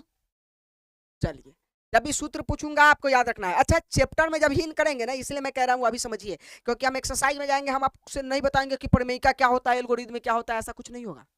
वहां डायरेक्ट पूछेंगे आपसे, बताओ प्रमेयिका क्या होता है, पट से आप बताएंगे ए बराबर बी क्यू प्लस आर, कहानी खत्म। ठीक है, तो ये वीडियो ही देखना अत्यंत आवश्यक है, चाहे आप एक्सरसाइज के वीडियो देखिए ना देखिए, हो सकता है आपसे खुदे बन जाए। चलिए इसको रफ करते हैं। अब हम लोग प्रमेयिका का यूज करेंगे, क्वेश्चन बनाने के लिए किसका यूज करेंगे, प्रमेयिका का यूज करेंगे। भाग लॉन्ग डिवाइड मेथड का यूज तो नहीं कर पाए, लेकिन उसी से बना हुआ प्रमेयिका का यूज करेंगे, ये निश्चित है। आइए, आपने कंप्लीट कर लिया साधारण भाग को। दूसरा में यूक्लिड विभाजन प्रमेयिका और एल्गोरिदम, प्रमेयिका और एल्गोरिदम का सूत्र देख लिया है। अब इसका प्रयोग सीखना है आपको। क्या देखना है? प्रयोग। तो प्रयोग देखने के लिए क्वेश्चन बनाना पड़ेगा, और क्वेश्चन बनाने के लिए आपको एचसीएफ और एलसीएम को समझना है। ठीक है, खैर मैं थोड़ा सा आपको एक प्रयोग को समझा देता हूं, समझ में आ जाएगा। मैंने कहा कि मान लो 20 और 40 को हल करने के लिए क्या कीजिए, प्रमेयिका का यूज कीजिए। सबसे पहले मैंने आपको एक चीज बताया था, क्या बताया था? एक चीज, अच्छा यहाँ 40 ना करके यहाँ 30 कर देते हैं, ठीक है, ठीक रहेगा। हमने एक चीज आपको बताया था, क्या बताया था? तो आप कहेंगे कि ये बताए थे कि पहले रसगुल्ला स्पॉन्ज को, मतलब कि रसमलाई को देखना है कि भाई कौन है बड़ा। तो हमने यहाँ लिखा 20 और हमने यहाँ लिखा 30, भाई बड़ा कौन? तो 30 बड़ा, तो हमने ये साइन लगा दिया। दूसरा हम लिखेंगे कि भाई प्रयोग हमको किसका करना है, प्रमेयिका का, तो यहां लिखेंगे यूक्लिड, यूक्लिड विभाजन, विभाजन प्रमेयिका, प्रमेयिका से। अब जब भी यूक्लिड विभाजन प्रमेयिका से लिखेंगे तो आपको लिखना होगा ए बराबर बी क्यू प्लस आर, ए बराबर बी क्यू प्लस आर लिखना पड़ेगा कि नहीं पड़ेगा? तो लिखना पड़ेगा सर। अब ए बराबर बी क्यू प्लस आर में आप ये बताइए, अच्छा यहाँ पर एक और चीज लिख सकते थे इसके नीचा, जस्ट इसके नीचा, कि हमारा एक जो है, ए जो है, जो बड़ा है वो ए होगा, जो बड़ा है वो ए होगा, याद रखना है, जो बड़ा है वो ए होगा। तो 30 आपका बड़ा है और 20 आपका छोटा है, तो 20 क्या हो जाएगा, बी हो जाएगा। तो यानी आपका जो बड़ा है वो ए है, तो ए जो आया वो क्या आया, 30 आया, और जो बी आया वो कितना आया, तो 20 आया। अब हमेशा हम जानते हैं कि जो बी है, बी के साथ क्यू का गुना का मतलब है कि बी का पहरा पढ़ेंगे, क्यू का मतलब है कि कितनी बार पढ़ेंगे, बी का पहरा पढ़ेंगे, क्यू का मतलब है कितनी बार पढ़ेंगे, आर का मतलब कितना बच गया इसे पुराने में। तो मैंने बी का पहरा 2 बार पढ़ा, 40 हो गया, मतलब कि 20 का पहरा 2 बार पढ़ा, 40 हो गया, जबकि इधर 30 ही है, इसको भी देखना है 30 से ज्यादा ना हो जाए, इधर संतुलन रखना है, बराबर का साइन लगाया है, आपने बराबर का साइन लगाया तो बराबर ही होना चाहिए दोनों तरफ, इधर बड़ा नहीं कर देना। तो हमने 20 का पहरा पढ़ा, 20 का पहरा 2 बार पढ़ेंगे 40 हो जाएगा, तो एक कम ही पढ़ लो तो एक बार पढ़े, तो भाई एक बार पढ़ते हैं तो जितनी में पढ़ते हैं उतना ही हो जाता है, तो 20 का पहरा एक बार पढ़े तो 20 ही हुआ है। अब 20 को 30 पुराना है, तो भाई कितना जोड़ देना पड़ेगा, तो आप कहेंगे कि 10 ही जोड़ दीजिए, तो 30 हो गया कि नहीं हो गया, तो 20 10 30 हो गया, 20 में 1 से गुना 20 और 20 में 10 जोड़ा 30, दोनों बराबर हो गए। अब आपको देखिए अब यहां पर जो इसका हल फाइनल निकलता है, हमने HCF ज्ञात करने के लिए मान लीजिए कि कहा HCF, क्या HCF, तो HCF अगर ज्ञात करने के लिए जो इसका हल निकलता है वो जब तक शेषफल मतलब R, जब तक R 0 ना आ जाए तब तक यह प्रमेयिका चलता रहता है। जब तक R 0 ना आ जाए तब तक यह प्रमेयिका चलता रहता है। तो ये 0 कैसे आएगा, तो 0 आएगा, समझिए R का मतलब ये जो 10 है ना, इसके जगह पे 0 आपको लाना पड़ेगा, नहीं आएगा तब तक यह प्रमेयिका चलता रहेगा। तो अभी बताइए इस लाइन में क्या R 0 के बराबर है, आंसर है नहीं, तो 0 बराबर नहीं है, ऐसा कह देंगे, काट देंगे। अब जब भी ऐसा लिखेंगे तो इसका मतलब है कि इसका आंसर HCF अभी हमारा नहीं निकला है, अभी कुछ और करना होगा। तो इस प्रमेयिका को चलाने के लिए 2 ही अंक है वो जरूरी होता है, पहला कि यह B और दूसरा जो R है, हमेशा B जो होगा R से बड़ा होगा, ठीक है। तो यह जो B है वो आपका 20 है और R जो है वो आपका 10 है। और आप देखिए यहां भी 2 संख्या आपको मिला और यहां क्वेश्चन में देखिए तो 2 संख्या मिला था, यानी फिर से आपको एक बार मैथ शुरू कर देना है, एक बार फिर से यह गेम शुरू कर देना है। अब वह गेम कैसे शुरू होगा, मैंने पहले 20 और 10 में किया था, 20 और 30 में किया था, अब 20 और 10 में करेंगे। भाई ज्यादा कौन है, तो 20 ज्यादा है, तो 20 इस तरफ ले आओ, ठीक है। अब छोटा कौन है, तो 10 है, तो 10 को इस तरफ कर दो, गुना वाले को छोड़ दो। अब फिर 10 का पहरा पढ़ लो, तो 10 का पहरा कितना बार पढ़ेंगे, 2 बार पढ़ेंगे, तब ये 20 आ जाएगा। तो भाई जब 10 में 20 2 से गुना करने पर 20 आ ही गया, तो भाई जब 20 आ गया तो भाई अब एक भी जोड़ देंगे तो 21 हो जाएगा, 21 तो ज्यादा हो जाएगा, जबकि बराबर रखना है, यानी जोड़ में हम क्या करेंगे, 0 रखेंगे। तब ना 20 में 2 से गुना करेंगे तो 10 में 2 से गुना करेंगे तो 20, अब 20 में 10 0 जोड़ दिए तो क्या हो जाएगा, 20 ही हो जाएगा। अब R का मैंने कहा था कि 0 मान चाहिए, तो R बराबर 0 आ गया कि नहीं आ गया, जो R के जगह पे वो 0 आ गया कि नहीं आ गया। इसका मतलब जिस लाइन में आपको 0 मिल गया उस लाइन में ही आपका आंसर मिल गया। अब जो ये 10 है, यानी B के समक्ष सामने जो भी था, B के पद पे जो भी था, वही संख्या आपका क्या हो जाएगा, HCF हो जाएगा। तो किसका HCF होगा, तो ये 10 HCF किसका हुआ, तो 20 और 30 का हुआ। 20 और 30 का HCF कितना हुआ, 10 हुआ। कोई दिक्कत। अच्छा एक और बात, एक लाइन में काम चल रही थी, एक लाइन में ये क्वेश्चन बना, तो ये प्रमेयिका था, प्रमेयिका। और ये जब 2 लाइन गए, एक लाइन प्रमेयिका, जब ये दोनों लाइन को मैं ले लूं तो ये हो जाएगा एल्गोरिथम। एल्गोरिथम समझ में आया। तो प्रमेयिका एल्गोरिथम आप उम्मीद करते हैं कि समझ गए होंगे और इसका प्रयोग भी समझ गए होंगे। अब आपको डायरेक्ट बात करने हैं किस पे, HCF और LCM। HCF और LCM क्या है, इस पे हम लोग थोड़ा सा चर्चा करेंगे। उम्मीद करते हैं कि ये चीजें यहां तक आप समझ गए होंगे। ठीक, इसको खत्म ही करते हैं, हम लोग इसको पढ़ ही लेते हैं, आगे जो भी ये 2-3 टॉपिक जो बचा हुआ है उसको भी हम लोग समाप्त कर ही लेते हैं, क्योंकि बहुत जरूरी है एक ही जगह पे ये सब चीजें रहना। अभी आपने जितना समझा अगर और समझ लेंगे तो ये कहानी आपकी बहुत अच्छी से समझ में आ जाएंगी। आइए अब तीसरे नंबर पॉइंट को पढ़ेंगे। तीसरे नंबर पॉइंट को पढ़ेंगे, क्या पढ़ेंगे, HCF तथा LCM का परिचय। HCF तथा LCM का परिचय, ये क्या है HCF, क्या है LCM, इसके बारे में हम लोग थोड़ा सा चर्चा करते हैं।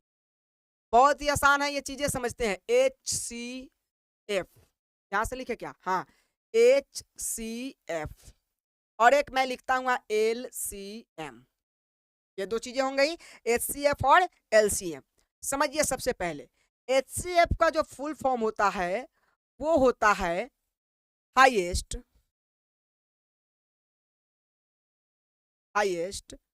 कॉमन फैक्टर, ठीक है, हाईएस्ट कॉमन फैक्टर। HCF बोले तो highest common factor, highest common और फैक्टर, ठीक है, हाईएस्ट कॉमन फैक्टर। उसी तरह से इसको मैं बोलूं तो इसको मैं बोलता हूं लोवेस्ट। अच्छा इसका 2 नाम है, पहले समझ लीजिए। एक होता है list, LEAST, list common multiple,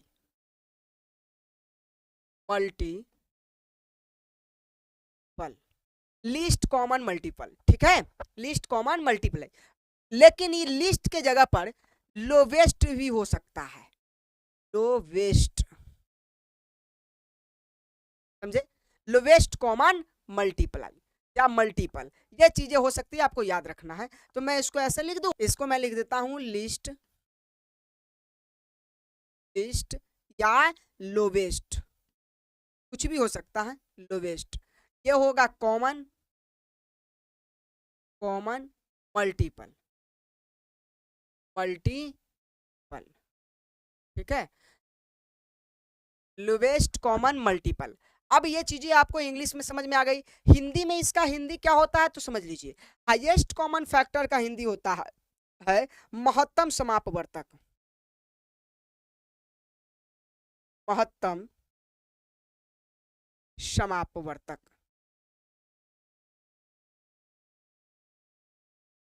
महत्तम समापवर्तक, इसका क्या होता है, लघुत्तम समापवर्तक,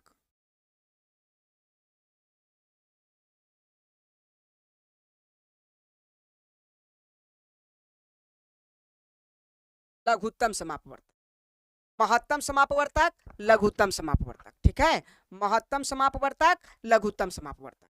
अब यहाँ पे एक और चीज समझते हैं, अगर इसका महत्तम समापवर्तक होता है तो महत्तम से म ले लीजिए और समापवर्तक से स ले लीजिए, तो इसका नाम पड़ता है मस, जो आप कभी पढ़े होंगे, इसका नाम क्या पड़ता है, मस। उसी तरह से इसके नाम के लिए आज ले लीजिए तो लघुत्तम से ल ले लीजिए और समापवर्तक से स ले लीजिए, तो इसका नाम पड़ता है लस।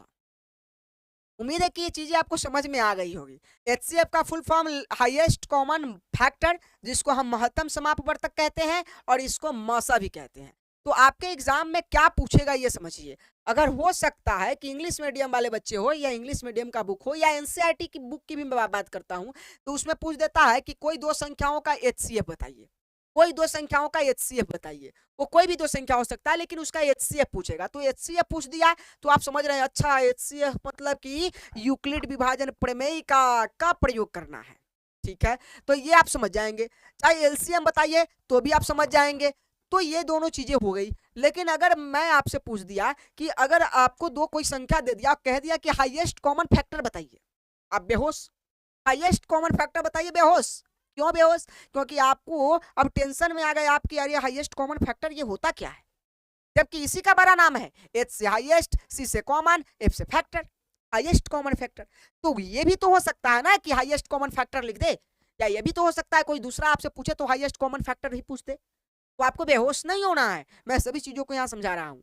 क्या आपसे तीसरे बार में हो सकता है कि कोई दो संख्या दे दे, 20 और 40 दे दे और कहे इसका महत्तम समापवर्तक बताइए। अब तो आपका मतलब कि कहानी गोल, आपके माइंड एकदम से चकराने लगेंगे कि ये महत्तम समापवर्तक क्या होता है, आज तक मैंने नहीं सुना। तो याद रखिए, यही हाईएस्ट कॉमन फैक्टर, मतलब कि एचसीएफ का हिंदी नाम, बड़ा नाम, फुल नाम महत्तम समापवर्तक है। पूर्ण नाम, पूरी तरह का जो नाम है वो महत्तम समापवर्तक है। अच्छा, बचपन से आपने मौसा तो सुना होगा, लसा पढ़िए मौसा पढ़िए, लेकिन मौसा का महत्तम समापवर्तक याद रखना थोड़ा सा आपके लिए कठिन था, चाहे नहीं पता था, तो आज आपको पता हो गया कि मौसा जो होता है इसी महत्तम समापवर्तक का म और श है, ठीक है।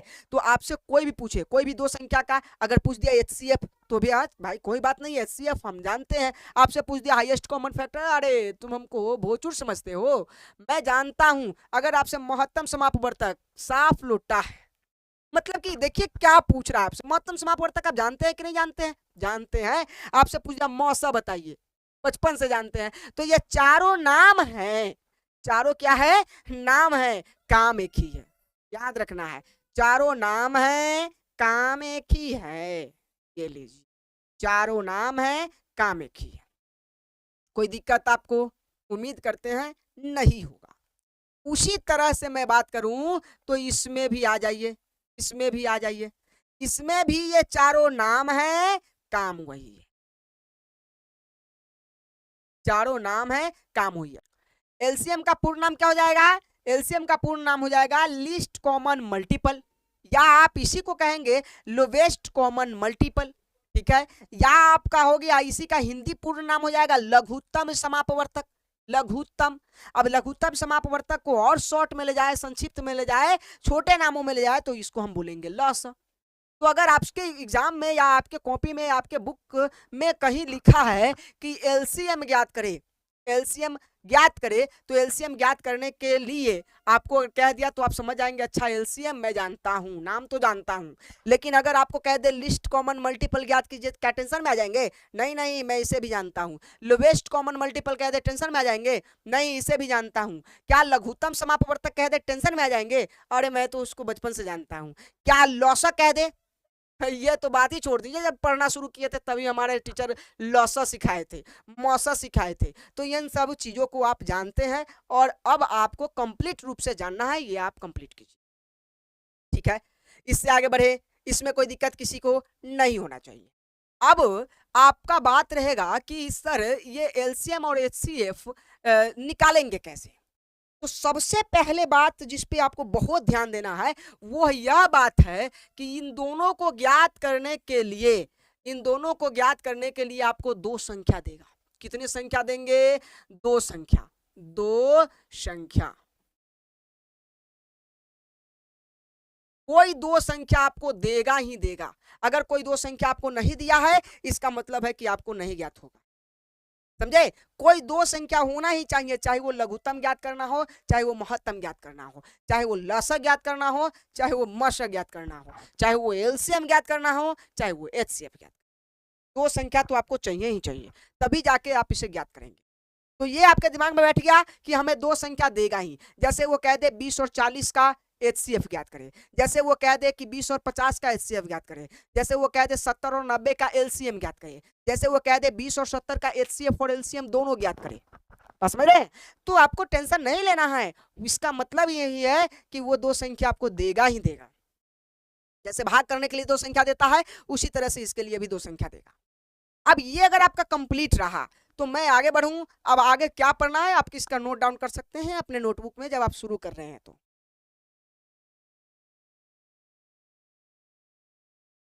आइए आगे बढ़ते हैं, इसको मैं रफ करता हूं, ठीक। एक चीज और समझना है आपको, बहुत ही खतरनाक है, मैं कह रहा हूं ना कि ये क्लास आप छोड़कर नहीं जाइए, बार बार पछताइएगा। गणित समझ नहीं पाइएगा बाबू, बर्बाद हो जाइएगा। समझिए, HCF तथा LCM ये ज्ञात करना है, HCF और LCM। अब समझिए कि हम क्या कर सकते हैं। अब ये दोनों अपनी शक्ति दिखाएगा आपको। सबसे पहले आपको एक बात समझनी है कि हम HCF कैसे ज्ञात करेंगे, LCM कैसे ज्ञात करेंगे। एक विधि और है, हमने अभी आपको बता दिया है कि यूक्लिड विभाजन प्रमेय का, और एक बताया यूक्लिड विभाजन एल्गोरिदम, एक मैं आपको बताऊंगा गुणनखंड विधि। उसको इस पे चर्चा करने से पहले मैं क्या बताऊंगा आपको, गुणनखंड विधि, गुणनखंड विधि, गुणनखंड विधि। कौन सा विधि? गुणनखंड विधि। अब गुणनखंड विधि क्या है और इससे क्या ज्ञात करना चाहते हैं, पहले तो आप एक बात समझ लीजिए। अब आपके पास दो विधि आ गया, एक यूक्लिड विभाजन प्रमेय का और दूसरा गुणनखंड विधि। एक यूक्लिड विभाजन प्रमेय का, दूसरा गुणनखंड विधि। ऐसा लिख दे क्या यहाँ पे? हाँ लिख ही देते हैं, जिससे आपका माइंड कंसेप्ट कंप्लीट रहेगा। यूक्लिड विभाजन प्रमेय का, और दूसरा विधि कौन आता है? गुणनखंड विधि, गुणनखंड विधि। समझिए गौर से, याद रखिए गौर से, एक बात को आपको ध्यान रखना है। क्या ध्यान रखना है? ध्यान इस बात का रखना है कि जब हमें HCF और LCM ज्ञात करने के लिए कहेगा, जब हमें HCF और LCM ज्ञात करने के लिए कहेगा और यह खुद कहेगा कि आपको दोनों, ये दो विधि है HCF और LCM ज्ञात करने का, समझ लीजिए। जब भी कभी HCF और LCM ज्ञात करना होगा तो इन दोनों विधि का में से कोई एक विधि का प्रयोग करना होगा। ये कंप्लीट रहा है। जब भी कोई HCF LCM ज्ञात करना होगा तो इन दो विधि में से किसी एक का प्रयोग करना होगा। मैंने पहले ही बता दिया है कि HCF और LCM ज्ञात करना, दो संख्या आपको मिलेगा। कितने संख्या? दो संख्या। तो आपको HCF LCM ज्ञात करने के लिए दो संख्या देगा। अब आपका टेंशन रहेगा कि दो संख्या का HCF और LCM जो ज्ञात करने के लिए कहा है, उसको ज्ञात करने के लिए कौन से विधि का प्रयोग करें। क्या मैं यूक्लिड विभाजन प्रमेयिका का प्रयोग कर लूं? क्या मैं यूक्लिड विभाजन, अच्छा प्रमेयिका और एल्गोरिदम दोनों अपने आप में बराबर होगा। एल्गोरिदम याद रखना है, ठीक है, प्रमेयिका या एल्गोरिदम। अगर प्रमेयिका कहता है तो वही ए बराबर बी क्यू प्लस आर, कौन, ए बराबर B Q plus R. Algorithm भी कहता है तो ए बराबर बी क्यू प्लस आर ही रखना है। उसके बाद अगर गुणनखंड विधि है तो एक और गुणनखंड विधि है जिसको मैं आपको सिखाऊंगा भी। तो आखिर पहले मैं ये समझ लूं कब हम यूक्लिड विभाजन प्रमेयिका का यूज करेंगे और कब हम गुणनखंड विधि का प्रयोग करेंगे। तो इसके लिए मैं पहले इस HCF और LCM पे चलता हूं। देखिए ये HCF और LCM जो है ना, समझिएगा, HCF तथा LCM हमें ये बताना है कि कब मैं किसका प्रयोग करूं, कब मैं HCF के लिए चाहे LCM के लिए प्रमेयिका का प्रयोग करूं और कब मैं एल्गोरिदम का प्रयोग करूं। तो ये कंप्लीट कर लीजिए, पहले आप कंप्लीट कर लीजिए। यह दोनों जो विधि है, इस विधि में यूक्लिड विभाजन प्रमेयिका से केवल और केवल HCF निकाले जा सकते हैं। क्या, केवल और केवल HCF। याद रख लीजिए, गौर करिए इस बात पे कि हम HCF केवल किस विधि से ज्ञात करेंगे, यूक्लिड विभाजन प्रमेयिका से। या मैं ये कह दूं कि यूक्लिड विभाजन प्रमेयिका से केवल ज्ञात किया जा सकता है तो आप कहेंगे HCF। यानी यह निश्चित हुआ कि यूक्लिड विभाजन प्रमेयिका से LCM ज्ञात नहीं होगा। ये तो कंप्लीट कर लीजिए, यूक्लिड विभाजन प्रमेयिका से LCM ज्ञात नहीं होगा, HCF से केवल ज्ञात होगा। क्या ज्ञात होगा, HCF। ये कंप्लीट किया आप। यूक्लिड विभाजन प्रमेयिका जो आपका ये एल्गोरिदम जो आपका ये सूत्र है ए बराबर बी क्यू प्लस आर, इससे केवल और केवल क्या ज्ञात होगा, HCF ज्ञात होगा। ठीक है, अब आपको एक चीज और समझना है, तो इस विधि का प्रयोग कब करेंगे, तो याद रखना ये गुणनखंड विधि HCF और LCM दोनों में काम आएगा। ये गुणनखंड विधि HCF और LCM दोनों में काम आएगा, ये आपको कंप्लीट कर लेना। यह गुणनखंड विधि किस में काम आएगा, HCF और LCM दोनों में। तो क्या मैं ऐसे लिख दूं, HCF में कौन सा विधि, तो आप कहेंगे प्रमेयिका या एल्गोरिदम,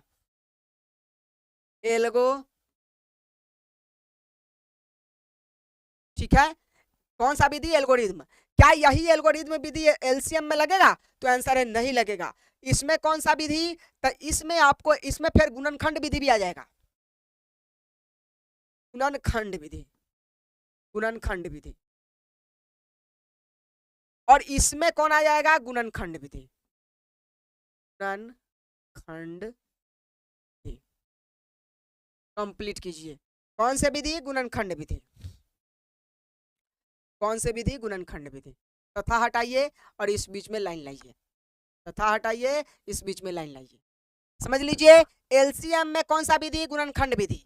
HCF में कौन सा विधि, आप एल्गोरिदम कह रहा है एल्गोरिदम लगा दीजिए, प्रमेयिका कह रहा है ये गुणनखंड कह रहा है गुणनखंड विधि लगा दीजिए। वो अगर कोई कह रहा है विधि तो याद रखना है, निश्चित रूप से आपको याद रखना है कि लघुत्तम समापवर्तक LCM में आपको ये नहीं कहेगा कभी कि आप यूक्लिड विभाजन एल्गोरिदम का प्रयोग कर लीजिए, कभी नहीं कहेगा, क्योंकि LCM यूक्लिड विभाजन एल्गोरिदम से नहीं निकलता।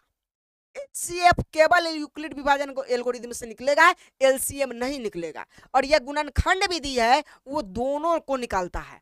गुणनखंड विधि से HCF भी निकाला जा सकता है, गुणनखंड विधि से LCM भी निकाला जा सकता है। ठीक है, दोनों को निकाला जा सकता है। तो मैं आपसे पूछूं कि बताइए HCF किस विधि से निकलेगा, तो आप कहेंगे यूक्लिड विभाजन प्रमेयिका से भी निकलेगा, एल्गोरिदम से भी निकलेगा, गुणनखंड विधि से भी निकलेगा। लेकिन LCM किससे निकलेगा, तो आप कहेंगे केवल और केवल किससे निकलेगा, गुणनखंड विधि से। या मैं कहूं कि गुणनखंड विधि से किसे निकाला जा सकता है, तब आप क्या कहेंगे, आप कहेंगे गुणनखंड विधि से HCF को भी और LCM को भी निकाला जा सकता है। लेकिन मैं कहूं कि एल्गोरिदम विधि से किसे निकाला जा सकता है, तो आप कहेंगे केवल और केवल किसको, HCF को निकाला जा सकता है। आया समझ में, तो इतना तक आपको समझ में आ गया।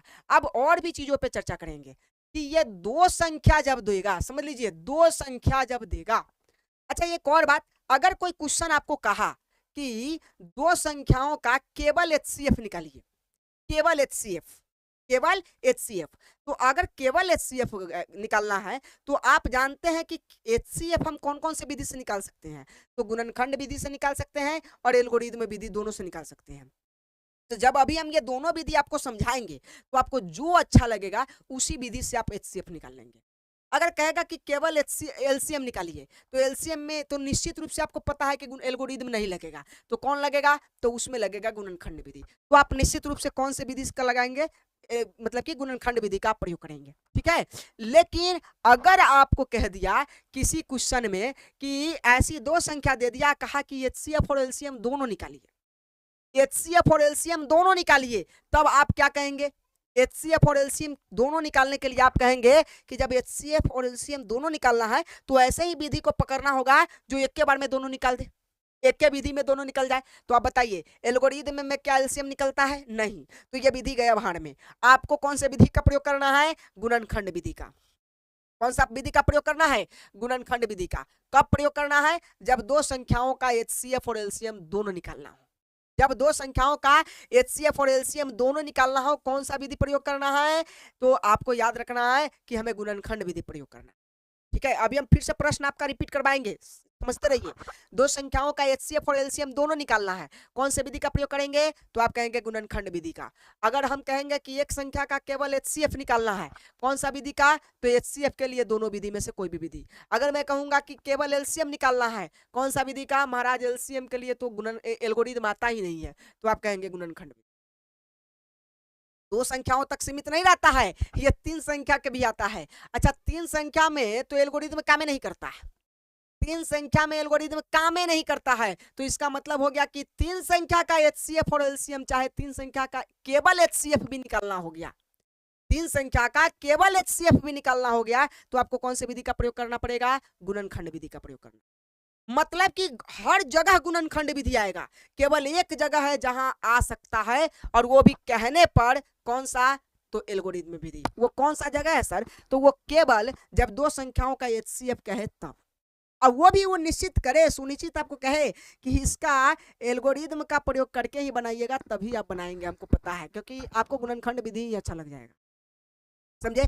अब कहां कहां है समझिए। सबसे पहले मैं कहूं कि एचसीएफ ज्ञात करने के लिए दो संख्या देंगे, एलसीएम भी ज्ञात करने के लिए दो संख्या देंगे, लेकिन मैं पहला पॉइंट रखता हूं कि अगर दो संख्याओं का, सुनो, दो संख्याओं का, इधर लिखे क्या, कहां लिखे, हाँ यहाँ इसको रफ करते हैं, ठीक है, यहाँ लिखते हैं।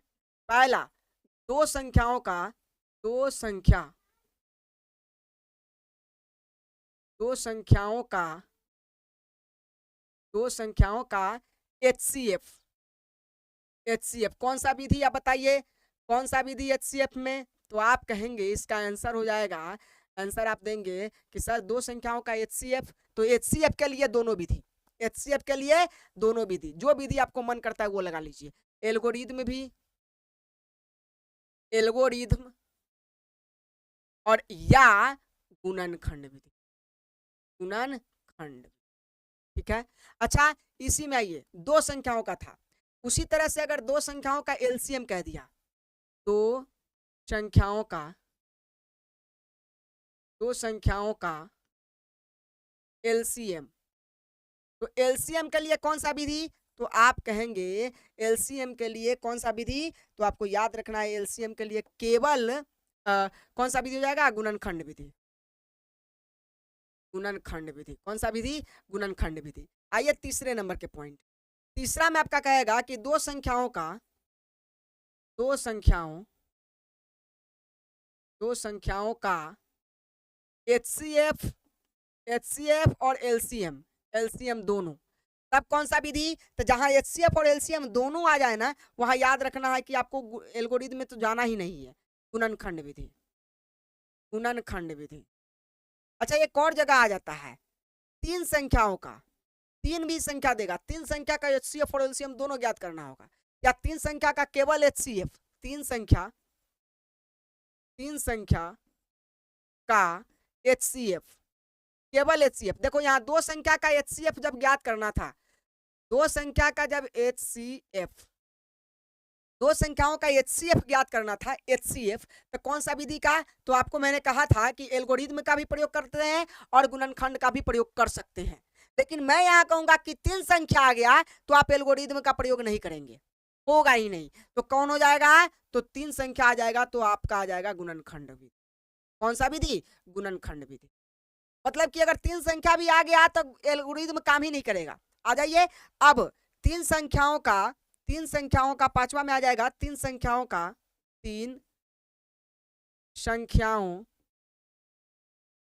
का एलसीएम। एलसीएम तो भाई ये एचसीएफ निकाल ही नहीं रहा है, तो ये एलसीएम कहां से निकाल देगा आपका? इसका मतलब होगा कि इसमें भी कौन सा विधि? गुणनखंड विधि। आइए थोड़ा सा अब एक लास्ट हम लिखते हैं, क्या आ जाएगा? अगर 3 संख्याओं का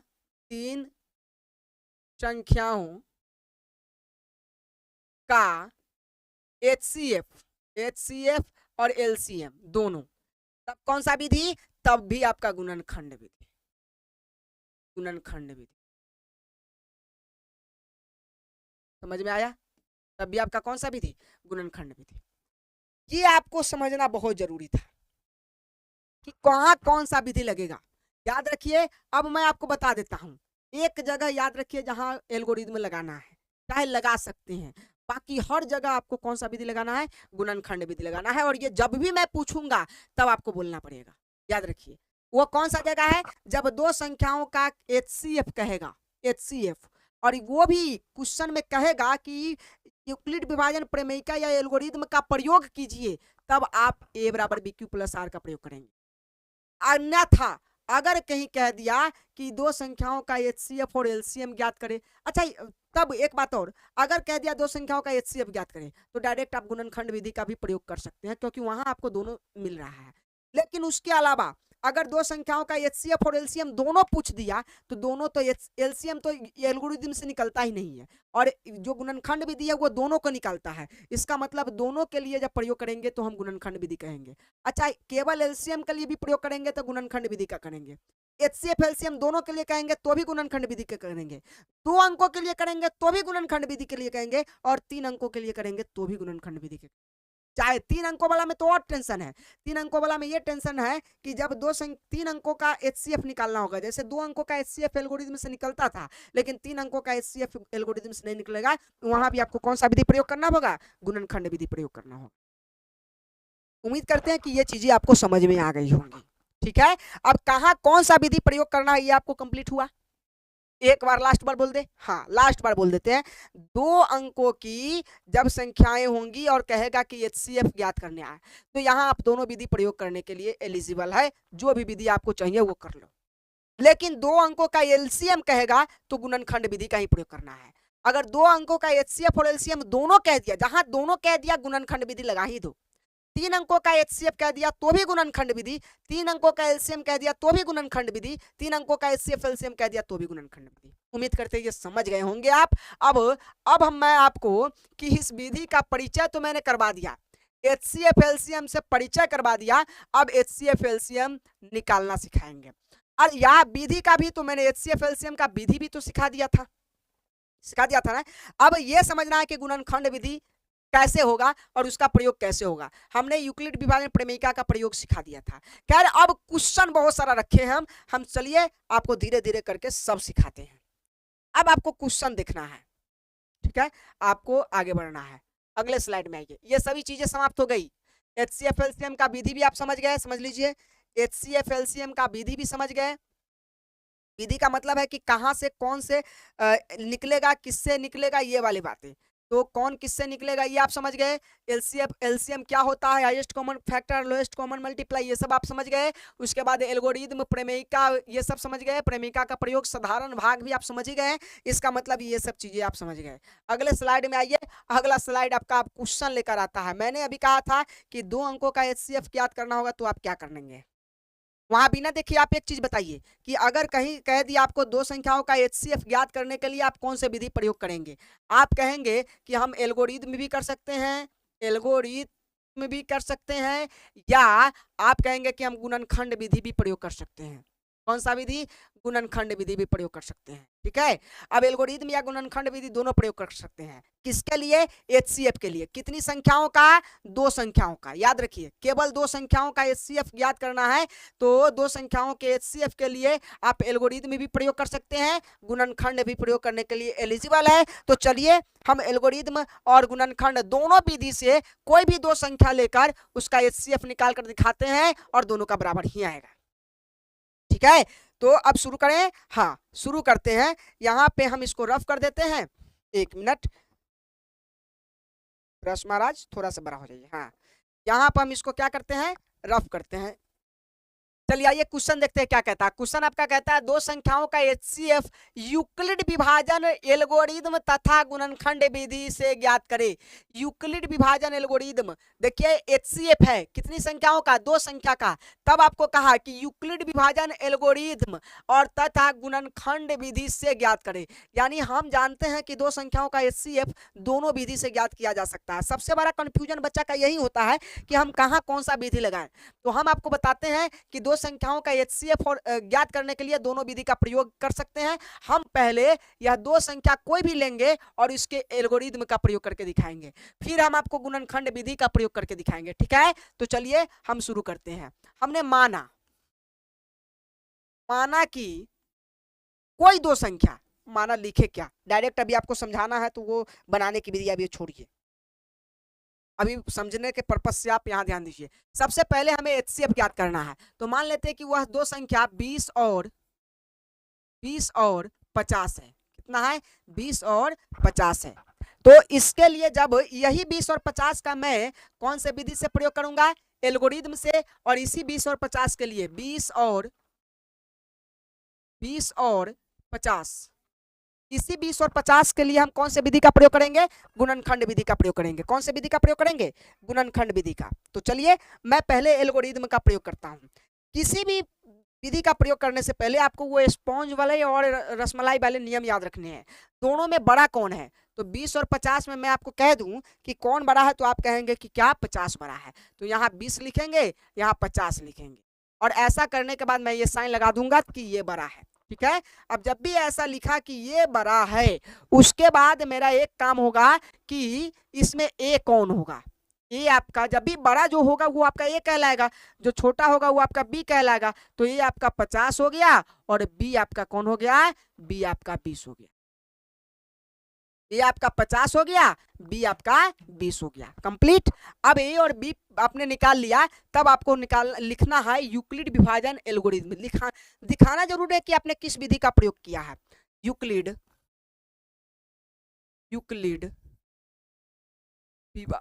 विभाजन एल्गोरिथम से।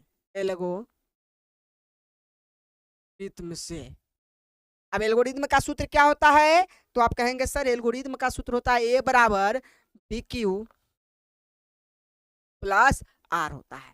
तो बस आप ए के जगह पे रखिए। ए आपका 50 है तो 50 रख दिया, बी आपका 20 है तो 20 रख दिया। अब हम जानते हैं जो बी होता है वो क्यू का पहरा, मतलब कि बी का पहरा पढ़ा जाता है क्यू के मर्तबे, मतलब कि बी का पहरा जितना बार हम पढ़ेंगे 50 को काटने के लिए उतना ही तो क्यू होगा। तो 20 का 20, 20 दूनी 40, 20 तेईस 60, 60 50 से ज्यादा हो जा रहा है, इस तरफ वाले से ज्यादा नहीं होना चाहिए।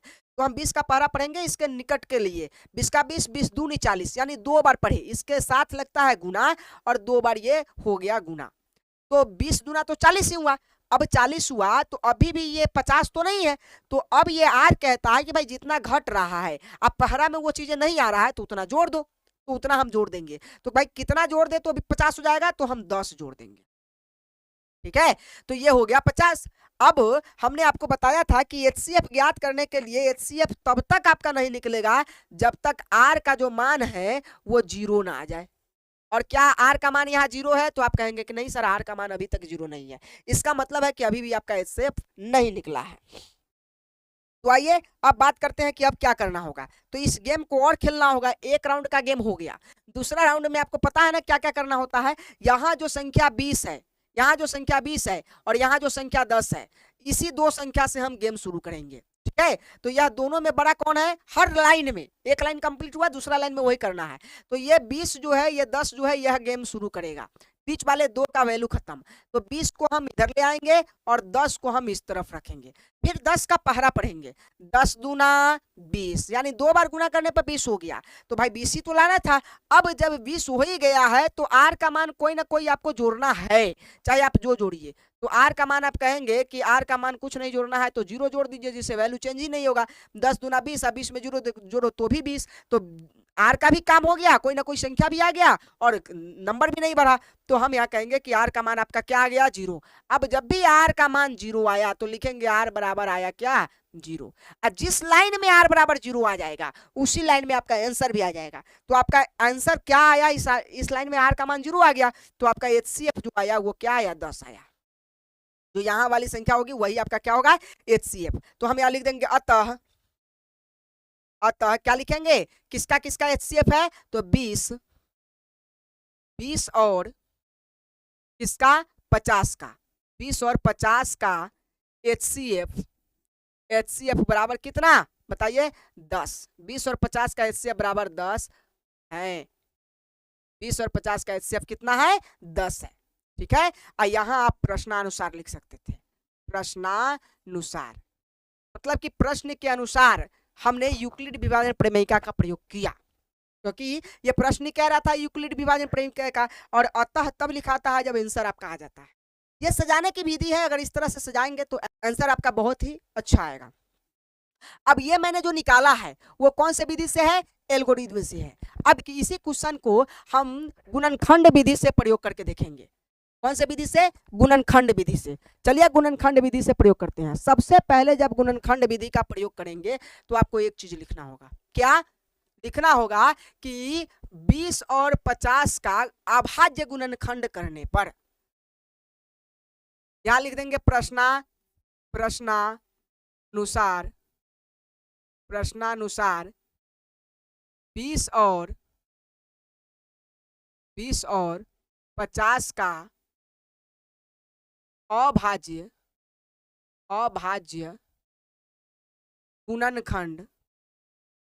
गुणनखंड करने पर, ये 20 और 50 का जो है हमें क्या करना होगा, अभाज्य गुणनखंड करना होगा। क्यों करना होगा, थोड़ा सा समझ लीजिए। इसलिए करना होगा क्योंकि हमें गुणनखंड विधि का प्रयोग करना है। गुणनखंड विधि में पहला ही राउंड आपको लिखना है कि जो भी संख्या रहेगा उसका अभाज्य गुणनखंड कर लेंगे। अब अभाज्य गुणनखंड करना मैंने पहले वाले वीडियो में सिखाया है, आता भी होगा आपको।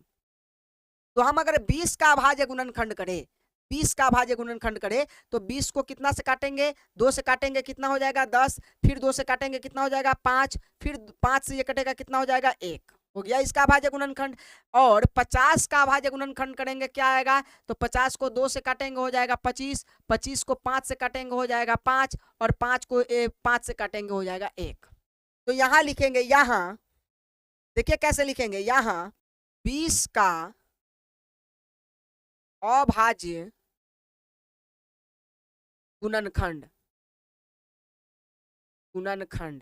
क्या आया, 2 गुने 5, यही तो आया।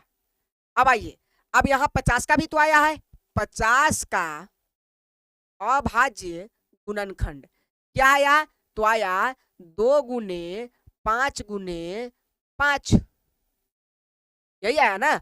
तो यह गुणनखंड आ गया, लेकिन हमें गुणनखंड से तो मतलब ही नहीं था, हमें तो HCF चाहिए था। तो हम यहां लिखेंगे, क्या लिखेंगे, अतः अब आंसर निकलने जा रहे, देखिए अतः 20 और 50 का HCF कितना हो जाएगा, तो आप समझिए पहले HCF कैसे निकालते हैं। दोनों संख्याओं का गुणनखंड पहले आपको सामने रख लेना है। दोनों संख्याओं के गुणनखंड में आपको देखना है कि कॉमन कौन सी संख्या है। आप देखिए इस दो ऐसे, या दोनों में वह संख्या कॉमन है कि नहीं है, तो है। तो जब दोनों में संख्याएं कॉमन होंगी, एक संख्या यहाँ गुना हो जाएगा, ठीक है। उसी तरह से और कोई कॉमन है तो यह 2 नीचे वाली अब संख्या में नहीं है, नीचे वाले लाइन में ऊपर के दो जो है वो नहीं है, जो एक बार लिखा गया उसको दोबारा नहीं लेना है। उसके बाद आप आइए तो यह 5 जो है यह भी कॉमन है दोनों में, तो यह 5 भी एक लिखा जाएगा। लेकिन अब यह 5 ऊपर वाला में नहीं है और 2 नीचे वाला में नहीं है, इसका मतलब वो संख्या गुना नहीं होगा। तो इसका HCF कितना हो जाएगा, 2 में 5 से गुना कीजिए, कितना हो जाएगा, 10 हो गया आंसर। देखिए वही 10 आया कि नहीं आया, वही 10 आया ना, HCF वही 10 आया ना।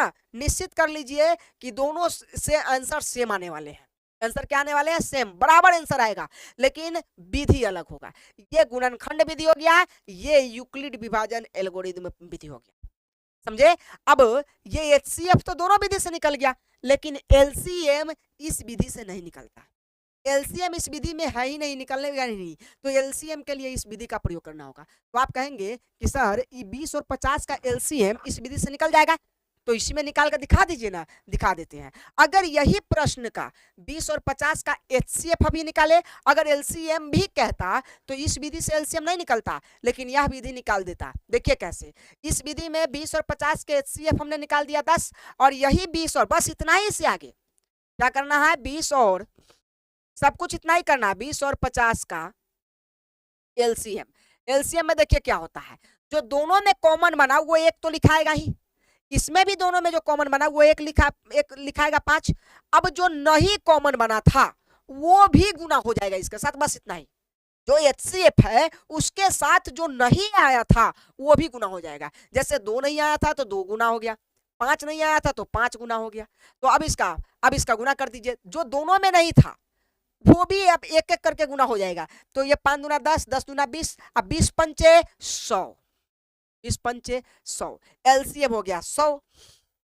LCM कितना हो गया, 100। कितना ही देर लगा, एक स्टेप बढ़ना था LCM के लिए। LCM निकालने का विधि समझ गए ना, जो कॉमन हो वो तो लिखाएगा ही एक, जो कॉमन ना हो वो भी लिखा जाएगा LCM में, और HCF में सिर्फ और सिर्फ क्या लिखाएगा, कॉमन वाले चीज। आपको जाना नहीं है, 3 अंकों वाले में बदल जाता है नियम। तो ये चीजें आप समझ गए होंगे, मैं उम्मीद करूं।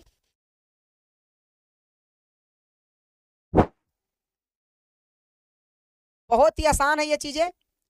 अब देखिए इसके आगे हम लोग बढ़े, कोई दिक्कत, ये क्या था ये दो संख्याओं का HCF एल्गोरिथम और गुणनखंड विधि दोनों से हमने निकालना सिखा दिया। लेकिन याद रहे, जब आपको दो संख्याओं का HCF कहे तो आप एलिजिबल है, मैं बार बार कह रहा हूं कि आप दोनों हिसाब से निकाल सकते हैं, आपको जिसमें आसान लगे वह विधि अपना लीजिए, ठीक। लेकिन जब भी अगर आपको अच्छा लगे तो आप गुणनखंड विधि भी अपना सकते हैं, ये भी अपना सकते हैं। अगर LCM भी कह दिया, अगर वही दो संख्याओं का HCF का है केवल, अगर LCM भी कह दिया तो बताइए आप HCF इससे या LCM इससे निकालने जाइएगा इतना मेहनत करने, एक लाइन सिर्फ बढ़ना है। HCF जहां निकला उसी से एक लाइन बढ़ जाएंगे तो हम क्या निकाल लेंगे, LCM। तो आपको इसी विधि का प्रयोग करना है जब दो संख्याओं का LCM कहे। अब आगे बढ़ते हैं, अगला स्लाइड में देखते हैं कि क्या आगे पढ़ना है आपको। आइए, दो संख्याओं का LCM ज्ञात करना है। हमने आपको पहले ही बता दिया था कि HCF जो होता है वो दोनों विधि से निकलता है, LCM केवल और केवल गुणनखंड विधि से निकलेगा। और स्वयं ये लिख भी रहा है कि LCM गुणनखंड विधि से ज्ञात करें। अगर ना भी लिखे तो आपको गुणनखंड विधि ही प्रयोग करने हैं। तो दो संख्याओं का LCM गुणनखंड विधि से, जो अभी तो आप पढ़े हैं 20 और 50 और 30 का या जो भी था उसका हम LCM निकाले हैं, तो वही तो था। LCM HCF दोनों निकाल दिए हैं। खैर मैं एक और एग्जांपल ले लूं क्या, एग्जांपल लेते लेते बड़ा हो जाएगा क्वेश्चन, ले ही लेते हैं। चलिए, आप लोगों के लिए तो भाई कुछ भी किया जा सकता है। क्या मैं निकाल दूं, यहां ले लेते हैं कि ये 100 ले लेते हैं, 100 और 150 रख ले। हाँ, 150 का क्या निकालना है, LCM ज्ञात, ठीक है। तो हम यहाँ कौन सा विधि लगाने जा रहे हैं, हम लगाएंगे यहाँ गुणनखंड विधि। कौन सा विधि, गुणनखंड विधि, क्योंकि LCM है। तो गुणनखंड विधि लगाने से पहले आपको मैंने बताया था, लिखेंगे यहाँ कि 100 और 150 का अभाज्य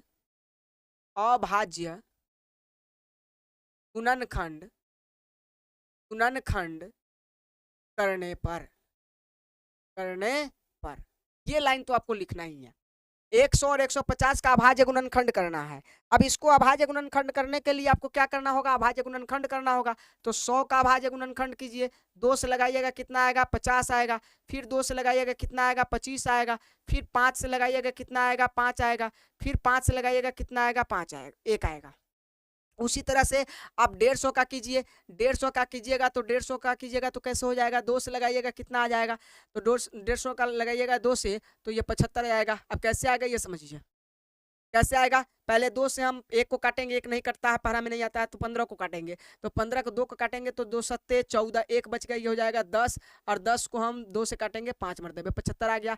अब 75 2 से नहीं कटता है क्योंकि लास्ट में 5 है, लास्ट में जिसका सम होता है वो 2 से कटता है, तो ये 3 से कटेगा। 7 5 12, जिसको जोड़ने पर 3 के पहरा में आ जाए वो 3 से कटता है, तो 7 और 5 को जोड़ देंगे तो 12, 12 3 के पहरा में आता है, तो 3 से काटेंगे, 3 दूना 6, 1 बच जाएगा, ये 15, 3 पचे 15। अब ये 25 आ गया, और इसी 25 को हम किससे काटेंगे, तो इस 25 को हम 5 से काटेंगे, फिर 5 को हम किससे काटेंगे, तो 1 से काटेंगे। ये हो गया। तो अब यहाँ पर हम आपको एक चीज समझाना चाहेंगे, क्या समझाना चाहेंगे कि ये जो 100 है, 100 का अभाज्य यहाँ लिखेंगे, देखो हमने आपको पहले ही बता दिया है, लिखेंगे 100 का अभाज्य गुणनखंड कितना होगा, तो आप कहेंगे सर 2 गुने 5 गुने 5 होगा, 2 गुने 2 गुने 5 गुने 5 गुने 5, ठीक है। उसी तरह से आप कहेंगे कि 150 का अभाज्य गुणनखंड क्या होगा, 150 का अभाज्य गुणनखंड क्या होगा, तो आप कहेंगे, क्या कहेंगे, आप कहेंगे 2 गुने 3 गुने 5 गुने 5 होगा, सही है। तो यही तो होगा। तो अब हम चलेंगे अतः में, अतः का मतलब आंसर लिखने। अतः हमें निकालना क्या बताइए, एलसीएम निकालना है, एचसीएफ तो निकालना ही नहीं है। तो अगर एलसीएम निकालना है तो यहाँ लिखेंगे 2 संख्या कौन कौन है, 100 और 150 का एलसीएम। एलसीएम के लिए क्या नियम बताए थे, जो दोनों में मिलेगा वो तो लिखाएगा ही, दोनों में मिलेगा वो एगो लिखाएगा, तो दोनों में मिला 2 तो 2 1 लिखा गया, या दोनों में ये 5 मिला तो ये 5 लिखा जाएगा, 5 भी लिखा जाएगा, दोनों में 5 मिला एक और तो एक और 5 लिखा जाएगा, एक ही लिखाएगा। और जो नहीं मिला वो भी लिखाएगा एलसीएम में, तो एलसीएम में 2 भी लिखाएगा, एलसीएम में 3 भी लिखाएगा अलग से, ठीक है। अब इसका आप गुना कर दीजिए, क्या हो जाएगा, गुना कर दे, इसको गुना कीजिएगा, क्या हो जाएगा, 2 पंचे 10, 10 पचे 50, और 50 पंचे 50 दूना 100, और 100 त्याग का कितना हो जाएगा, 300, कितना हो जाएगा, 300। एक बार और कर लेते हैं, क्या हो जाएगा, 3 दूना 6, 6 पंचे 30, 30 तिहाई 30 पंचे 5 15, 150, 150 दूना कितना हो जाएगा, 300। इसका मतलब यह 300 एलसीएम आ गया। लेकिन अगर गलती से ही कह देता कि एचसीएफ भी बता दीजिए, तो 100 और 150 का एचसीएफ कितना हो जाता है, तो जो तीनों में कॉमन आता सिर्फ वही एचसीएफ में आता है, वो बाकी जो बचा हुआ संख्या वो एचसीएफ में नहीं आता है। तो 2 भी आता, 5 भी आता, और एक और 5 भी आता, तो कितना हो जाएगा, 5 दूना 10 और 10 पचे 50, एचसीएफ 50 और एलसीएम कितना, 300 हो जाता है। उम्मीद करते हैं कि ये चीजें आपको समझ में आ रही होगी, ठीक है। बहुत ही आसान था, चीजों को आपको समझना है, हुलबुलाना नहीं है और छोड़कर भागना नहीं है, ठीक है।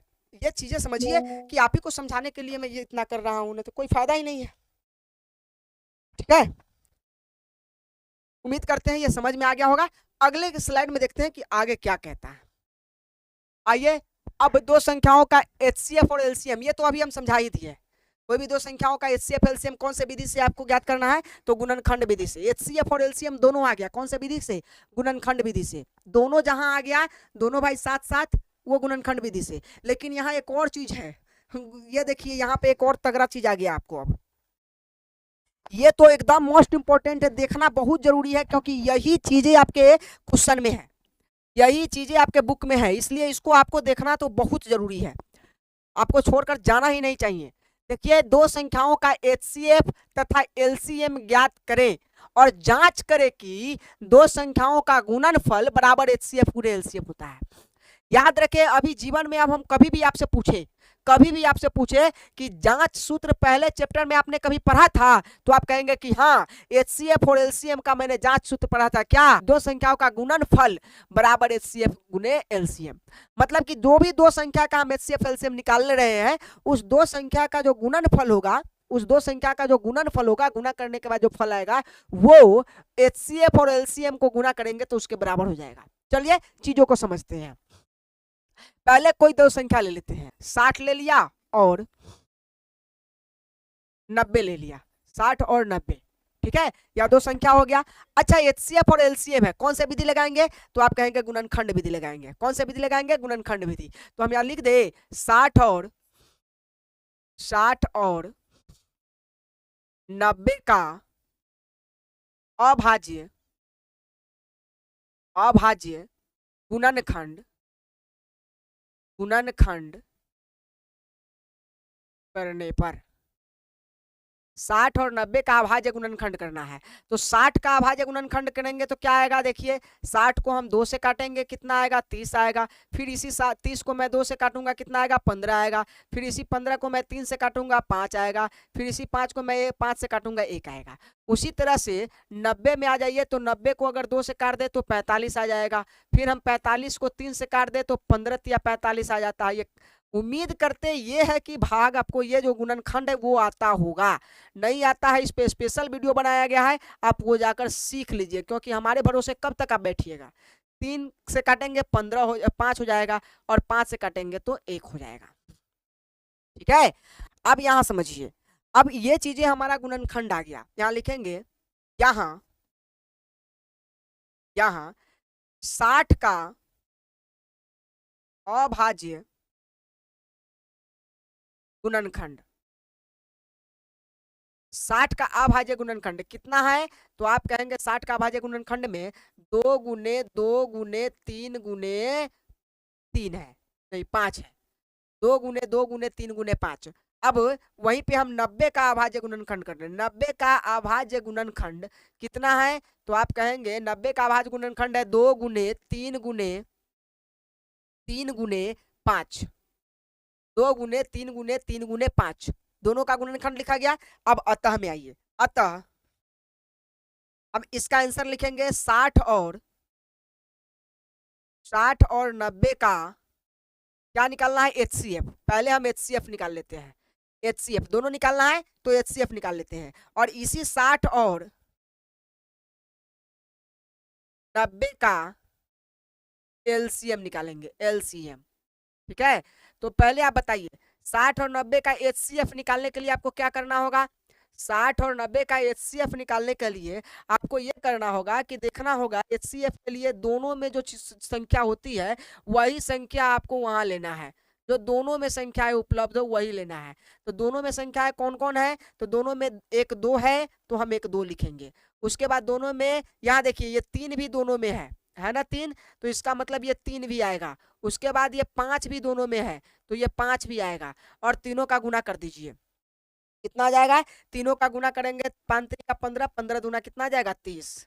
ये 30 आपका हो गया। ठीक है, अब आप बताइए, ये जो LCM निकालते हैं उसका विधि क्या है? तो उसके विधि में जो दोनों में है वो तो लिखाएगा ही, मतलब कि जो HCF में लिखाया वो लिखाएगा ही, 2 गुने 3 गुने 5। अब जो नहीं आया दोनों में वो भी लिखाएगा LCM में, बस इतना ही फर्क है। 2 भी नहीं आया था 2 लिखाएगा, 3 भी नहीं आया था 3 लिखाएगा। तो देखिए 2 तिहाई 6, 6 पंचे 30, 30 दूना 60, 60 तरीका कितना हो जाएगा? 6 3 18, 180।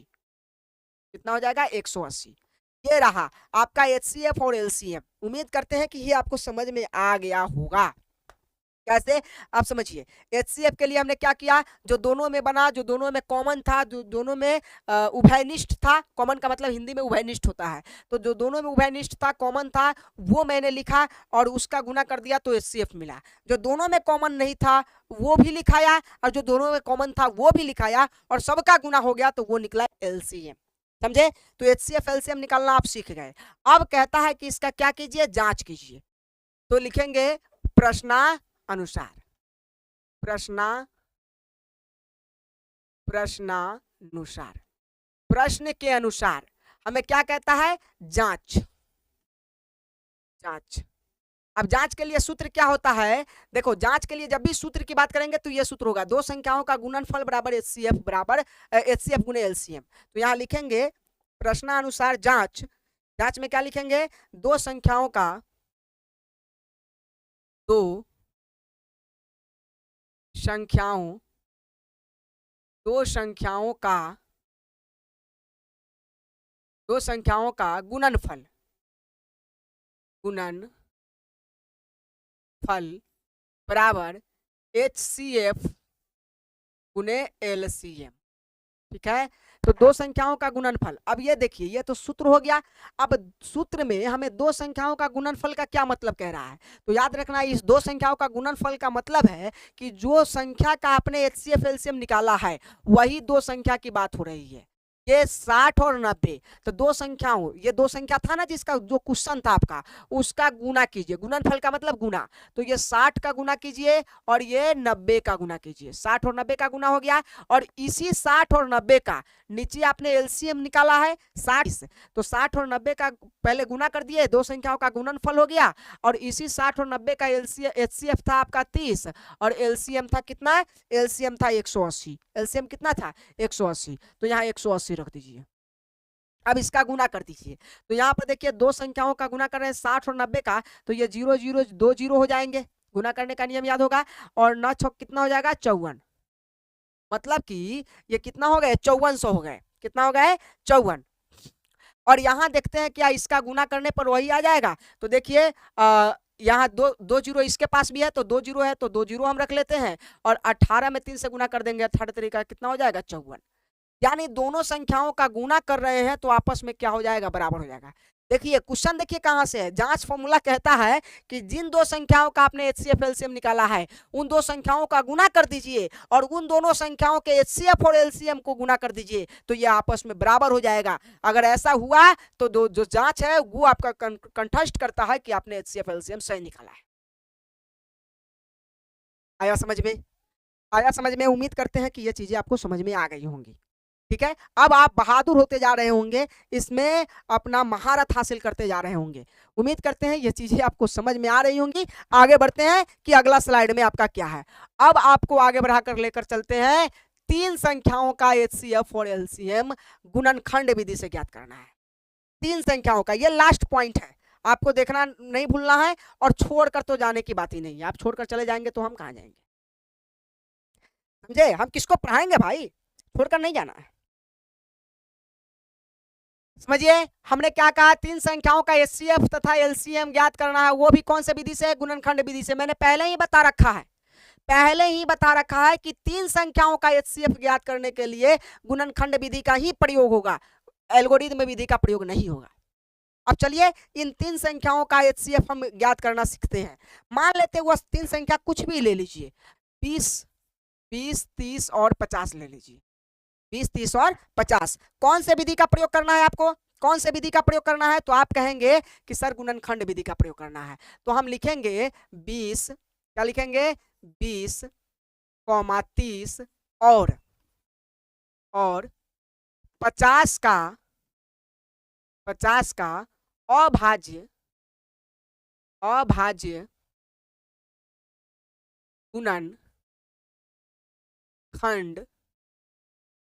गुणन अभाज्य खंड करने पर, 20 30 और 50 का अभाज्य गुणनखंड करना है, कर दीजिए, क्या दिक्कत है भाई। 20 30 50 का अभाज्य गुणनखंड करना है, पहले मैं 20 का कर लेता हूं, तो 20 का करूंगा तो 2 से कटेगा 10 आएगा, फिर 2 से कटेगा कितना आएगा, 5 आएगा, फिर 5 से कटेगा कितना आएगा, 1 आएगा। उसी तरह से 30 का कर लेता हूं, कितना से 2 से कटेगा 15 आएगा, फिर 3 से कटेगा 5 आएगा, और फिर 5 से कटेगा कितना आएगा, 1 आएगा। उसी तरह से मैं 50 का कर लेता हूँ, 50 का 2 से कटेगा कितना आएगा, 25 आएगा, फिर 25 का 5 से कटेगा कितना आएगा, 5 आएगा, फिर 5 का 5 से कटेगा कितना आएगा, 1 आएगा।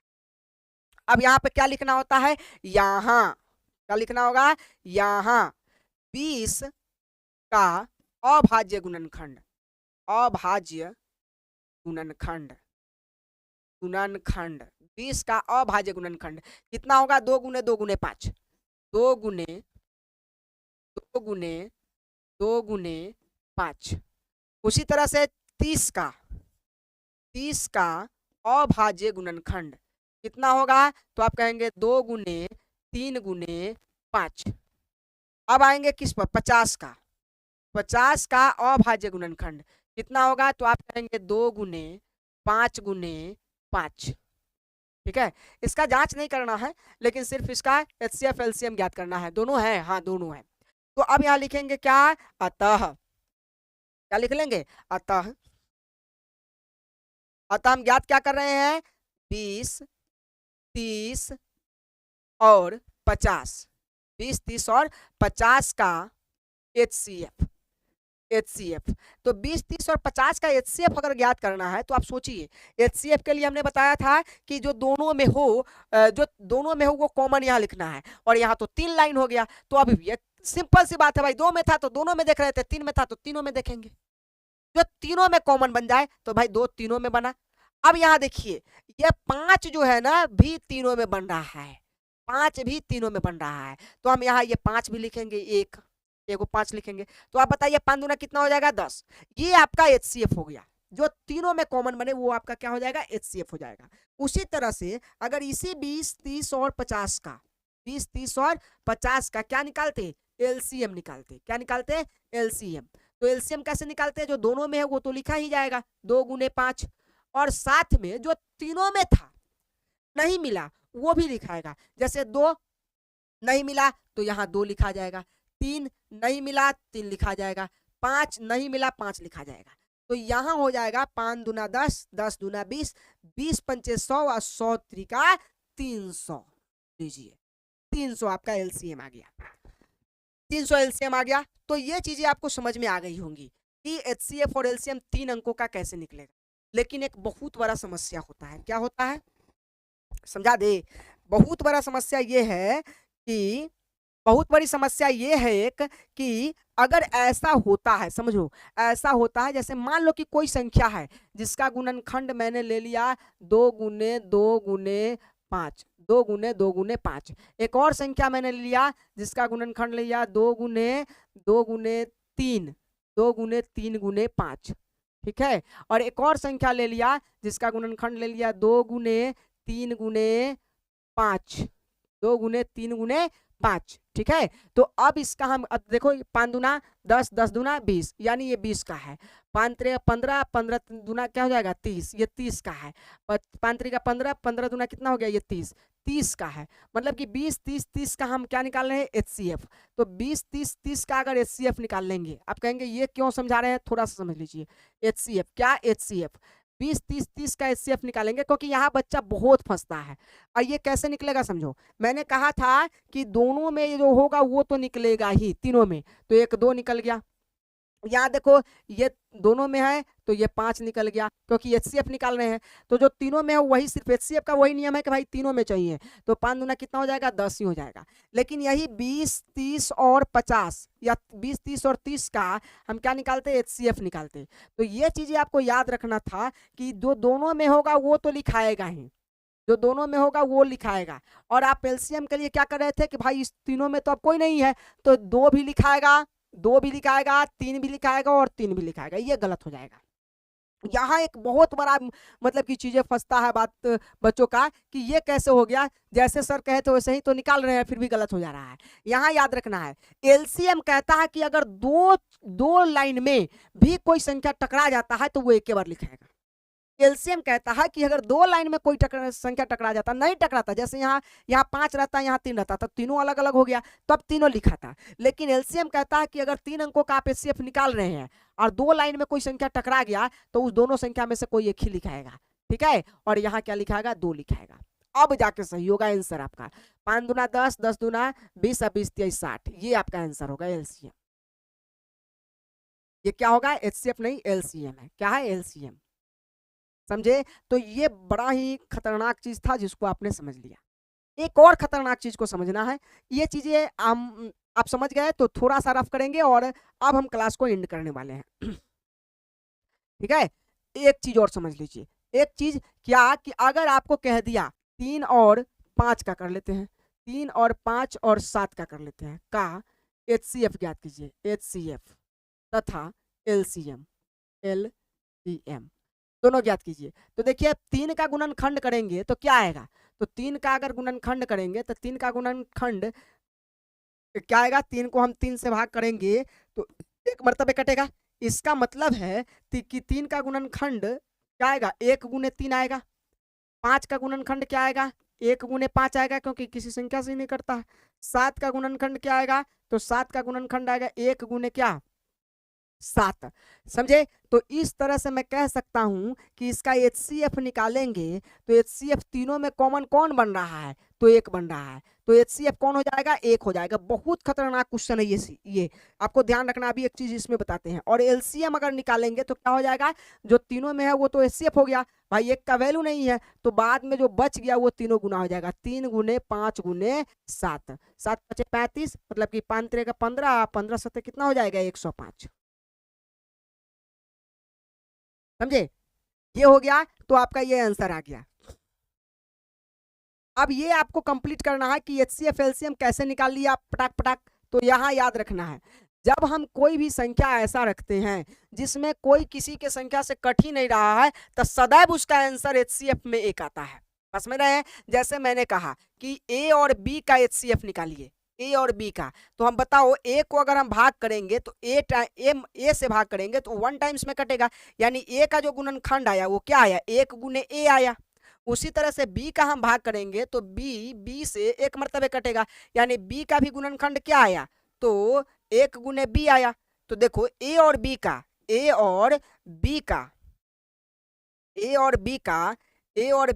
HCF कितना आया, तो ए और बी का HCF आया 1। ए और बी का HCF कितना आया, तो 1 आया। और यही ए और बी का एलसीएम कितना आएगा, तो एलसीएम कहेंगे कि ए और बी का गुना आएगा। जैसे मैंने यहाँ तीनों का गुना कर दिया था, उसी तरह से ये ए और बी का गुना आएगा, ए गुने बी, तो ये हो जाएगा ए बी।